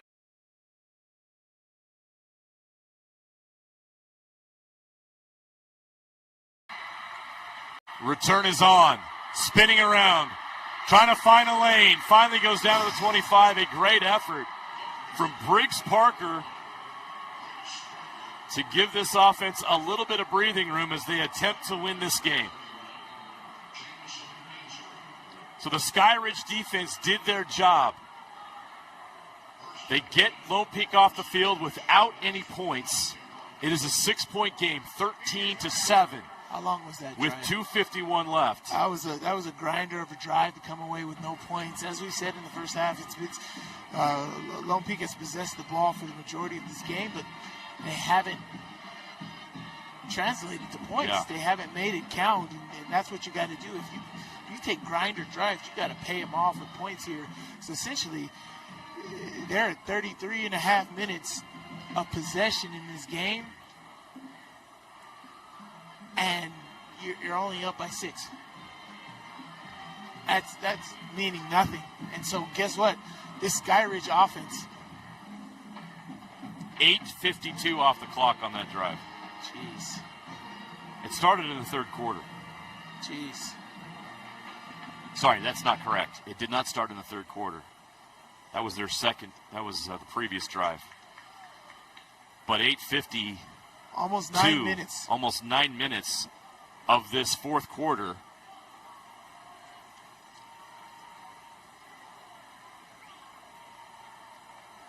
So basically the entire quarter so far, I'm pretty darn close. Yeah, and guess what? That means Skyridge is fresh. Their offense should have juice. They should have energy. Sweetwine should be clear-minded. I'm only down by 6. Let me go out here and operate. This Lone Peak defense has been unbelievable today. They have held Skyridge to 189 yards of total offense, just 81 yards on the ground. Time of possession, as we just mentioned, has been a big factor. It's only a benefit if you utilize it. It hasn't been utilized the right way. They haven't been able to convert in the red zone, which is bizarre with the stars that they have on that team. Here we go, 1st and 10, 2:51 left to play in this game. A spot in the state championship game on the line. Sweetwine throws incomplete.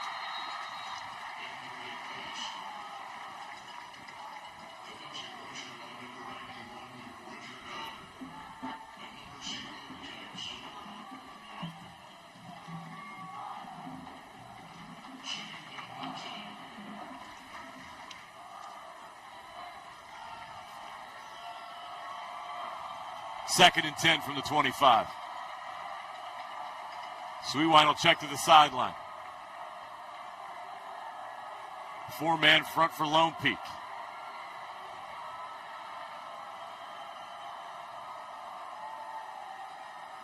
Plenty of time. Sweetwine over the middle. Oh, jarred loose. Big hit. And the flag comes in. That is a big call. That is a huge call. The receiver is still down. What's the penalty? I got to see a replay. What's the penalty? He hit him high. Did he? I don't think he hit him high. No, what's the penalty? He didn't hit him in the head. He has to do that to get the ball out. He led with his shoulder. That is not a penalty. They need to wave that off. As a defender, bang play. As a Depending on your defender, angle, it's tough I'm to tell upset. if you're an official. Yeah, The receiver right is there. injured down on the ground. Yes, it's a big hit, but you can't throw the flag every time there's a big hit. Right. As I mentioned, from different angles, that looks different. And they're going to discuss this right now. And I hope they ask themselves, did you clearly see a Lone penalty? Peak head coach Bart Brockbank has the same question you have. He had to do that in order to jar the ball loose. He didn't hit him. He didn't hit him with his head. That's Hunter Sheffield, who is the injured player. Yeah, the body's hit, but this is not a penalty. That is not a penalty. That's not hitting up high. I would be furious if I'm Brockbank, because that's a huge play. This is great defense by Kenan Pula. That's what you have to do. You have to jar the ball out of these receivers, right? They always say it's dangerous going over the middle.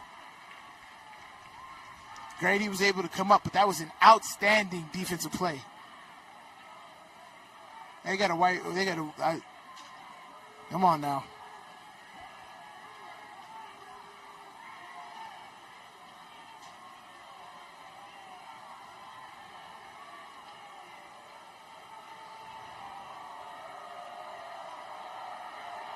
There's going to be strong opinions on both sides on this play. This is a massive call.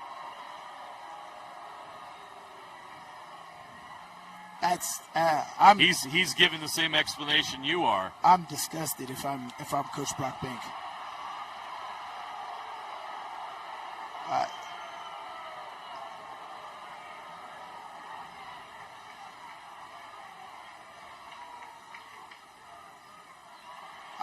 Trying to read lips here. I'm trying to be lip and reader.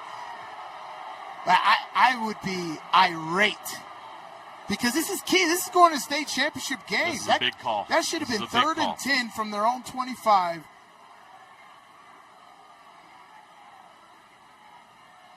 Yeah, this is hard, man. What are you teaching your kids? Get your head out of the way. Play the ball. That's what he does. This is not a penalty. You cannot throw the flag at every big hit. He just hit with his body.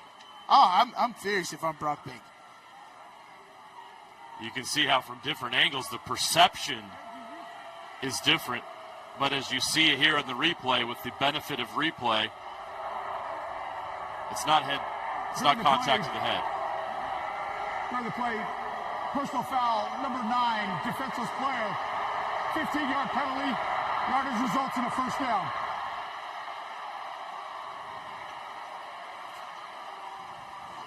You know, with 2 minutes and 40 seconds left, if I'm Brockbank, I'm calling a timeout. And I'm expressing my frustrations with my team to have them have the same frustrations and them go out there and make big plays. He may have just done it in that stop and play. Boom! And there's a big play. Keep the clock rolling. Skyridge with all 3 timeouts. Tony Grimmer with the stop. Our first bad call today.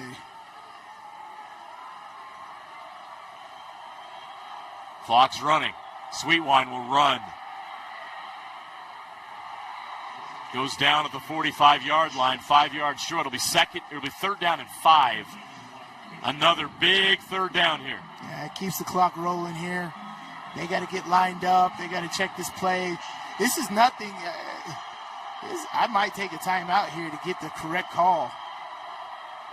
Sweetwine rolls right. Looking. Will run.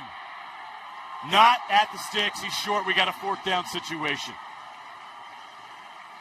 It's going to be 4th and 3. Skyridge has all 3 timeouts, 1:47 left. Yeah. Just short of midfield.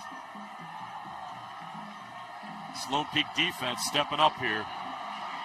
How about the mental toughness after that call didn't go their way? Yeah. To strengthen up here and force a 4th down. 4th and 3 from the 47. Lone Peak showing pressure. Will they bring the house? They will. They will. This is not. If they plan on running the quarterback, I would not do that. They need to run hot routes, something quick on the outside. Great timeout. Use that timeout. Great job.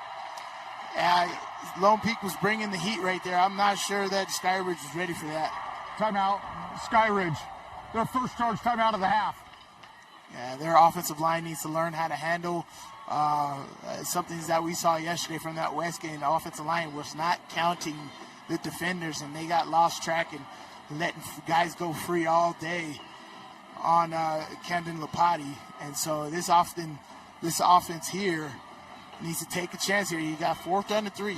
Analytics does say go. You're not going to get another opportunity if you don't. So you have to go for a big 3rd down here.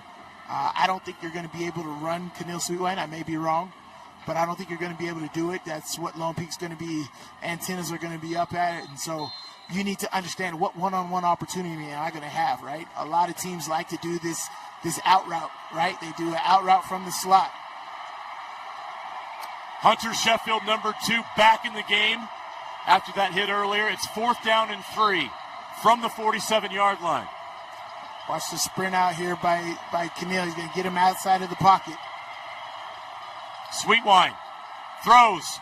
Incomplete. Turnover on downs. Lone Peak takes over at the Skyridge 47. And they had to waste their timeout too. So, yeah. So they're going to take, yeah.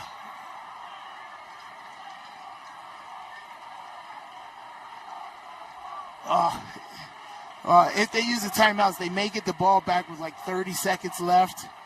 But they need a lot more than a field goal. And if they get the ball back, it's going to be punted deep in their end. And, yeah, it's just not in the best advantage. Hopefully they got a Music City Miracle play drawn up.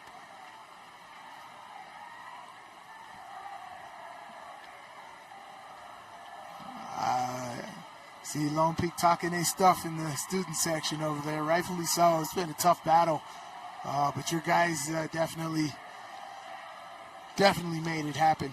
Talmadge Oswald walking off the field. Oswald, 5 catches, 44 yards in this game. Could not come up with that one.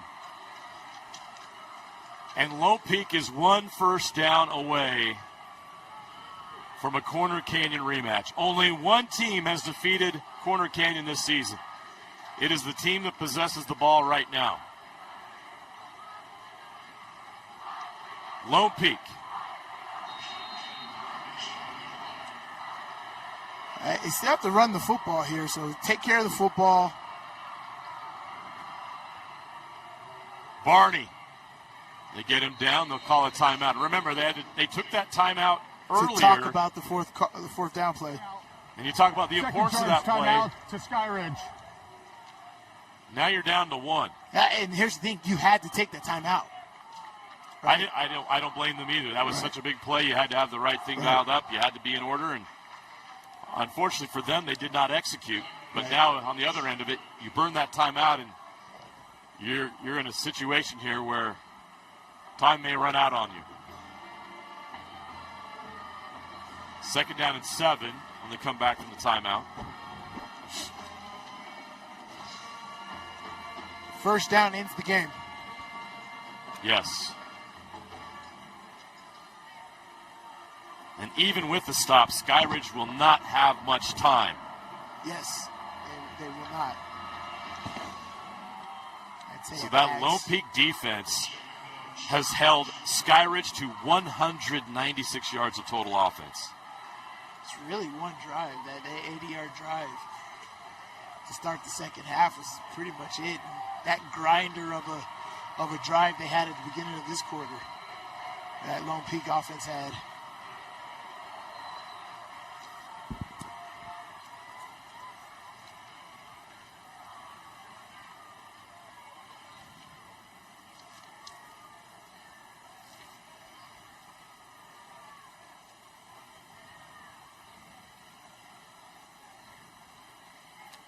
They're trying to put some time back on the clock, which Skyridge will appreciate.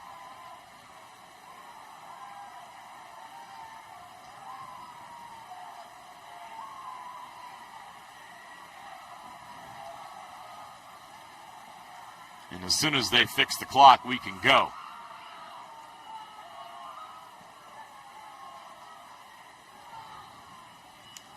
What does he want to change it to?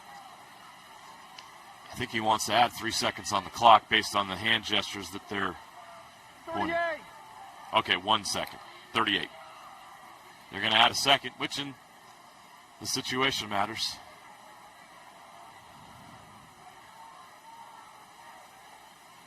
He has a microphone. I don't know what's... Or is that just our mic? They can't hear that. This is a big delay. Come on, clock operators. Sign language. Well, I mean, I guess we could talk about, this game in its totality here. What Lone Peak is able to do, from the start of the game. They started with a long 8 to 9 minute drive, grinding it out, and then getting a field goal on those. But they've played a complete game today. Still not happy with the offensive play calling. I felt like they left a lot out of there. They have some outstanding talent on this football team, and I just don't feel like Lone Peak is utilizing their talent well. And that goes to the offensive coordinator, because for me, it's the play calling. The play calling in certain situations is just not there for this Lone Peak team. And I'm talking in situations going forward, right? You're going to play Corner Canyon. You can't have below average play calling against Corner Canyon. They are tacticians on everything. Their offense, their defense, their special teams. We just seen them play earlier today. You got to take full advantage of the talent at your disposal. You have amazing talent on this football team, and I just don't think that they're taking advantage of it fully. And, there we go. That second is now on the clock. All right, I can stop babbling now. The crowd applauds. Back to the action. Second and 7 from the 44. 1:38 left. Muytalo keeps. Muytalo, first down. That'll do it. The Knights have a date next Thursday with Corner Canyon. All they got to do is take a knee, and this game will be over. There is one timeout left, and Skyridge will take it. But the Knights have a new set of downs, and Skyridge will not be able to stop the clock. Great job by Kenan Pula right there. Great effort. Not just getting positive yards, but getting that first down. That is a good understanding of the moment, understanding what is needed, and now they can just go into victory formation and in this game. That is an outstanding job right there.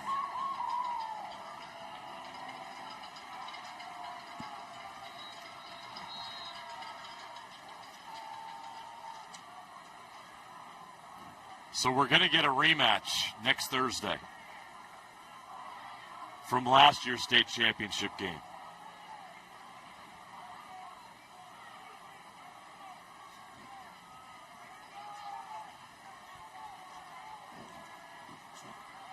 Victory formation for the Knights.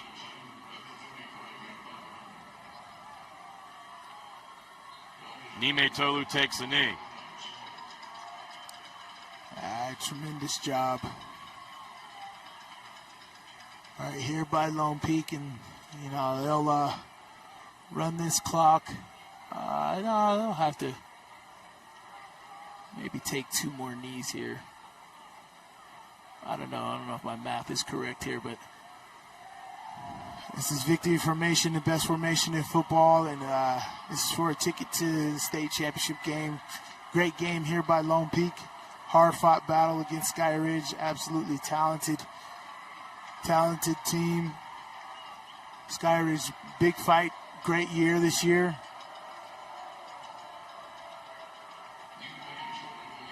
This makes it happen. One more knee in this game is over. You do that here.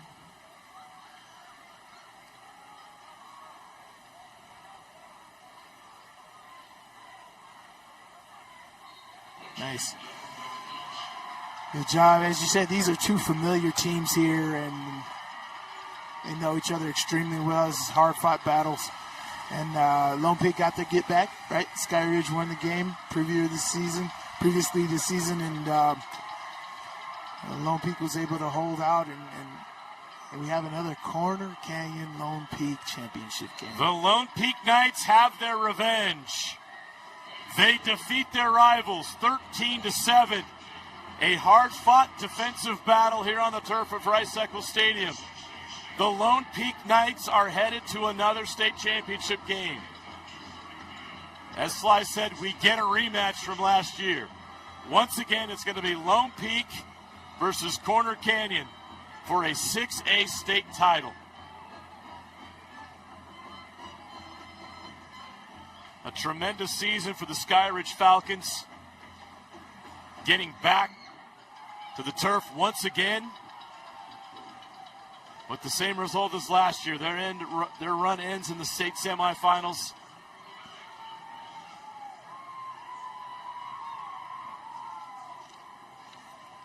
They finished the season with a 9-3 record. The now 8-4 Lone Peak Knights move on.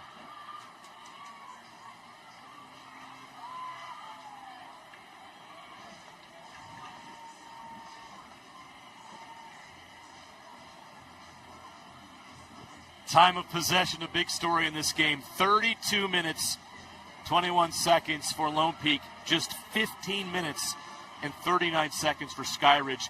Lone Peak held Skyridge in that offense with all that talent to just 196 yards. A tremendous job. Ryan Denny and his defense, one heck of an effort today. Phenomenal play.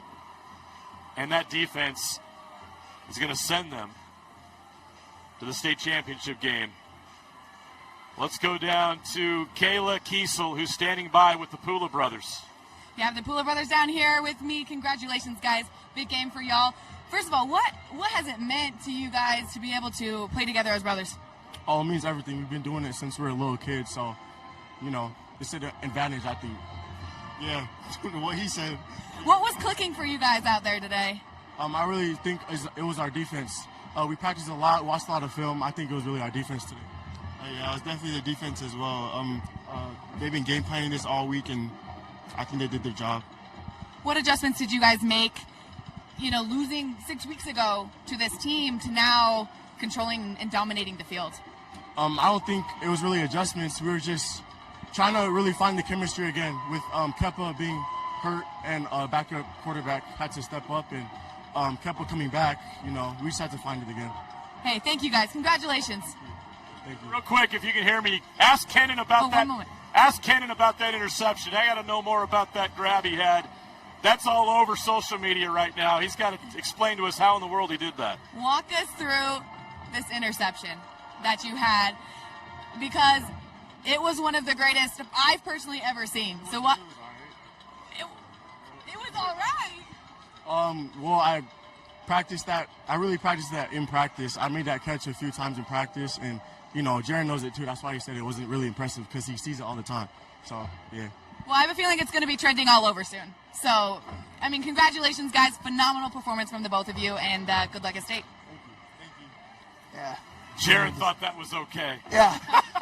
That's the brotherly love That's right a there. tough audience right there, I man. tell you what, I'd give my brother no love. That's a tough audience, because that was an incredible catch. Incredible athletic ability to track it, the hips, the running, the understanding, the speed, the depth of the velocity of the football coming down, to be able to make a one-handed grab like that. That is beautiful. And you hear from people that make great one-handed grabs like that, I've practiced it. Yeah. I've done it multiple times. It's You just don't go out there and do it. So you make a great point for all the young kids out there watching, and they want to be Kenan Pula. They want to have those moments here. you don't just walk out here and do that. Right. A lot of hard work goes into that moment of preparation. It's just like Steph Curry. There's a reason why he makes all the shots that he makes. He's practiced every single shot that he takes on the basketball court, and Kenan Pula has practiced this very play right here. And the best pass catchers do, right? Odell Beckham Jr., Jamar Chase, Justin Jefferson. You see guys that make incredible catches on Sundays. This is what they do. They practice it. They're making sure that when it comes game time isn't where you break out new stuff. That right there is impressive. Outstanding athletic ability right there by Kenan Pula. I'll definitely be remembering this one play. This is awesome. I hope somebody got a still image, and it's the image you see as you walk into the school. You're right. The photograph may be more stunning than the actual video we have. I cannot wait to get a still image of that, but that was an impressive play, Kenan Pula, and I can't wait to call your guys' game next week. Lone Peak is headed to the state championship game. Corner Canyon versus Lone Peak once again. We can't wait to bring it to you next week. We got one more game today, one more semifinal this week at Rice-Eccles Stadium. Crimson Cliffs, the two-time defending state champions in 4A, will take on the Green Canyon Wolves right here on Game Night Live coming up at 6 o'clock. Let's take it downstairs. Our KSL Sports Rewind guys standing by with the post-game show. Dane, Jeff, and the coach standing by.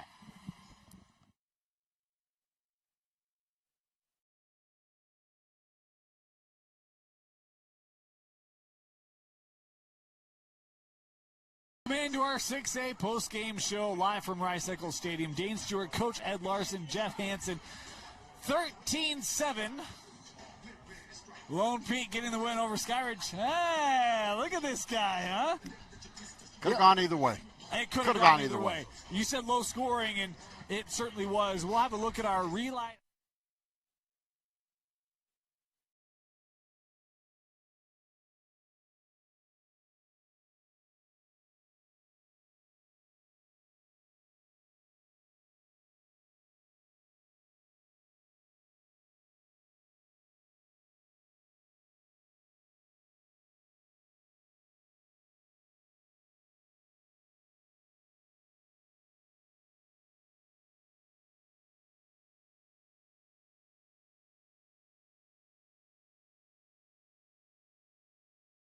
Making great plays. Speaking of fantastic.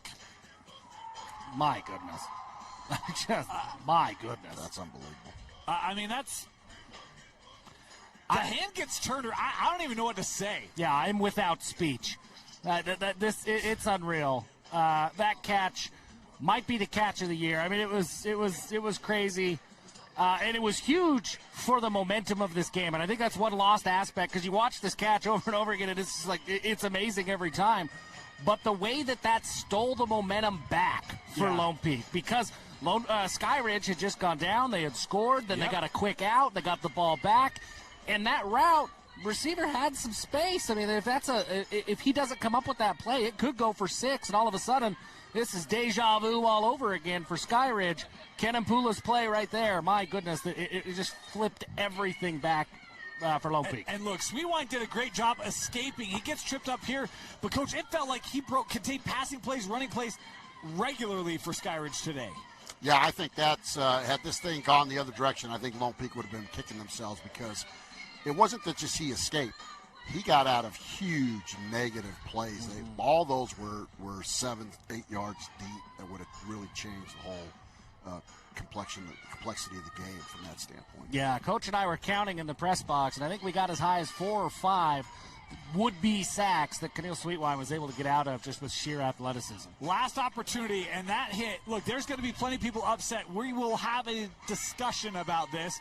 Multiple flags coming out on the play on that pass breakup. We'll have another. Actually, here. Let me just go to the old rule book. I love when Dane goes to the rule book. So here it is. A defenseless player is a player who, because of physical position and focus of concentration, is especially vulnerable to injury. You see Coach Brockbank there having a discussion with the officials, but it's a 15-yard penalty. We'll talk about it more. It is probably the right call, according to the rule book. But I get the question about, like, well, what am I supposed to do? What is my guy supposed to do? If they get the first down, in the end, it comes down to this. It's a good route. Just a little in front, can't complete it, and that Lone Peak defense holds the rest of the way. 13-7, your final score. The Knights advance to the 6A state championship game for that rematch with Corner Canyon. Coach, you are a coach, right? Let's talk about that flag. Again, it doesn't hurt Lone Peak, but the Lone Peak fans didn't like it. You saw Coach Brockbang talking to the officials about it. Your take on that, given the way that rule is written, your take on that play.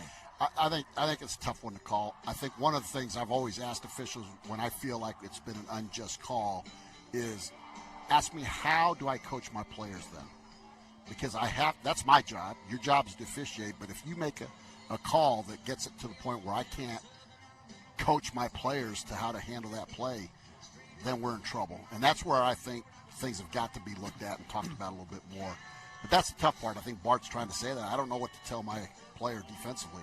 Because he can't do anything else. I mean, he didn't lead with the helmet. Contact not high. Contact was not high, and I get we want to protect the players, but at some point we can't do it to the detriment of a defensive player. Yeah, I completely agree. It's one of those things that if I want to read the rule book and I want to go according to the exact letter of the law, it's probably a good call. And if that's what I want to do as a ref, then I missed 40 holding calls that by the letter of the law probably should have been called. But we use some judgment, right, when it comes to some holding or some pass interference. There's always some hand jockeying or whatever it is because of, maybe it doesn't impact the play, or maybe it's because, how do you coach away from that or a situation? And I think that's one of those that a ref, I get it. It's probably the right call. It's probably not going to be reversed anywhere. They're not going to have a huge discussion about it because by the rules, it's probably right. But it is one of those that I wish they would have kept that flag in their pocket. Let me read it one more time for you. We won't watch it again, but a defenseless player is a player who, because of physical position and focus of concentration, is especially vulnerable to injury. That's the rule. It continues. Examples of defenseless players include a passer, include a receiver attempting to catch a pass who has not had time to clearly become a runner. It's right there in the rule book. Right now, I'm not justifying. I think you guys bring up great points. And the reality is what we all have to realize is these rules are not explicit, and there's a lot of judgment that goes into them. And there were multiple officials on that play who threw the flag, understanding that rule and the context provided of examples, and deeming that contact excessive due to the focus of the receiver. I'm not going to say it's right. I'm not going to say it's wrong. But I think, when we take a step back and realize how they're trained and the judgment and the process they have to go through in the heat of the moment, I get we can not like it. We can all have different opinions on it. But there's another side to this story, right? It's not just, that official made a bad call, because there's training, there's examples, there's a lot they go through, and that's the training they're being given. And it's not their fault. They don't write the rule book either. They're in charge of enforcing it. So it's a tough play, but that's the rule. So, with that being said, it did not affect Lone Peak. They still come out with the win. Coach, first drive for Skyridge, they go right down the field, they score. Talk about the resolve of this Lone Peak defense to not give up any more points to Skyridge, including on a play like that where you think you're making a stop, they get a first down, like you got to lock back in. Talk about what impressed you from this Lone Peak defense today.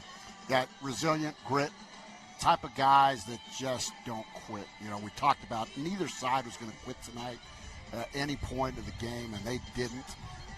You just ended up having Lone Peak making a few more plays than Skyridge, and on both sides of the ball. Kepa did what he needed to do to keep things moving on the offensive side, but I thought Lone Peak did a really nice job of game planning differently the RPO package, especially the inside zone quarterback keep. We saw a little bit of the run, but we didn't see a ton of the run. We saw maybe, in the second half, maybe 2 or 3 throws with the run added to it at most. Yeah, not a whole lot. And that was their bread and butter, and that's a killer. I mean, that offense thrives on that. So hats off to Lone Peak, and again, all the seniors at Skyridge. What a tough way to go. Yeah, Yeah, it's never fun to lose here, but like we said in that first game today, a lot of stuff to be proud of for Skyridge this season. I mean, have a great year, double-digit wins. Again, you get back to Rice-Eccles, it always leaves a sour taste in your mouth when you lose. But these seniors, they did a lot of really good things. Kenan Sweetwine was fantastic. He was a joy for all of us to watch all year. Griffin Coons had a huge play in this game. He's had a fantastic career as well. So, again, a lot of stuff that Skyridge can be proud of. That doesn't make that pill easier to go down today. But as time goes on, there's a lot of stuff Skyridge should be proud of. A lot of stuff to be proud of. They get back to a semifinal. You talk about how good this offense has been this year. They've scored over 46 times this season. They're limited to 7 in this semifinal game. The fewest point output that they've had all year long came in the semifinal. And I thought Kenan played fantastic today. He really did, and kept a lot alive with his legs, made good reads, and even that throw on that 4th down, he does not miss that by much. I mean, that's a foot out in front. It's that close to picking that up and keeping that drive going for Skyridge. You talk about some of the seniors, Jeff, including Kenan. Lincoln Tahi, another one, had a great year. Oswald and Sheffield. Hunter Sheffield, we did not talk about him a lot in the open, but he's been a great target for this offense. And then, obviously, defensively, Harvey Moai and others. There's a lot of seniors on this Skyridge team, but it feels like every year there are seniors, and they just reload. That's the stability that they've had in this program for years now, Ed. Yeah, when you start developing programs, it's really fun because the kids that are coming up through the ranks start seeing what the expectations are, and they bring their game to that level, and you keep adding those types of kids to their program, and you're just really excited for the kids that are involved with these programs. And man, ideally, you wish there were all 18 6A schools were like that, you know. So we get another postseason matchup with Corner and Lone Peak. Lone Peak, the only team to beat Corner this year. There's going to be a lot of motivation for the Chargers. Let me ask you this. Based off of what we saw from Lone Peak's defense today, you think this Lone Peak defense can slow down what we saw from that Corner offense? Boy. When Corner's clicking like they were clicking, I mean, it's going to be hard for anybody to stop Corner. I don't know, and I think if we were to ever if we were to talk to Coach Kerr, he's going to tell us they weren't even really paying attention to this game. You know, they were focused on ourselves. But I think if we gave him like a truth serum pill, I think there's a lot of people in Draper that wanted Lone Peak to win this game. They want a shot at that rematch. Wait, coaches don't do that, do they? I think they're excited. I think they're excited for a rematch. So you're going to get a really motivated Corner Canyon team. But of all the teams in the state of Utah, we talk about letting the C's on the helmet beat you. Lone Peak's maybe the best argument against that. They're not intimidated by the C's. They feel just fine. In fact, they feel like they got some swagger that, hey, this LP means something for Corner. We're in their heads a little bit. So this will be interesting to see how it plays out, but you're going to get a really motivated Corner team, and when they're clicking like they were today, I don't know how anybody stops them. Yeah, I mean, you look at this region, 5-team region, which I think is a disaster. It causes. How do you really feel, Coach? It causes so many scheduling issues. It is. And by the way, while we're on that, they had to play non-region games in their region schedule, and a lot of those got canceled. A lot of teams in Region 3 did not play a full 10-game slate. Yeah. Sorry, go on. And Lone Peak was one of those. Yep. And I think this is going to be the exception to the rule of the 5-team. Lone Peak had 3 weeks off. Yeah. Because they did not play a Week 10 game. Plus they had the bye. Yep. And then they started to play, which allowed all the players to get healed.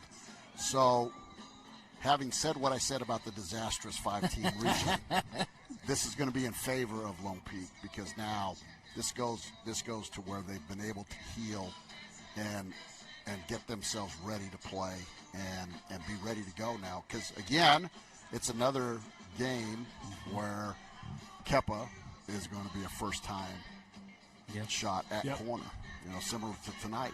So it'll be that part will be again that will help aid you to accomplish any goal that you have in your life. We believe that whether you are a heavy favorite or the battle-tested underdog, Tab Bank can provide you a winning game plan for any of your financial needs.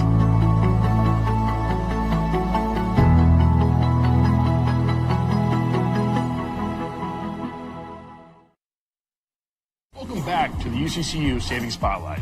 Today's play of the day goes to Becky, a single mom who just got her son Max a youth. Hey, this is Dan, the Laptop Man from PC Laptops. I've been using KSL TV to reach the Salt Lake local market for decades.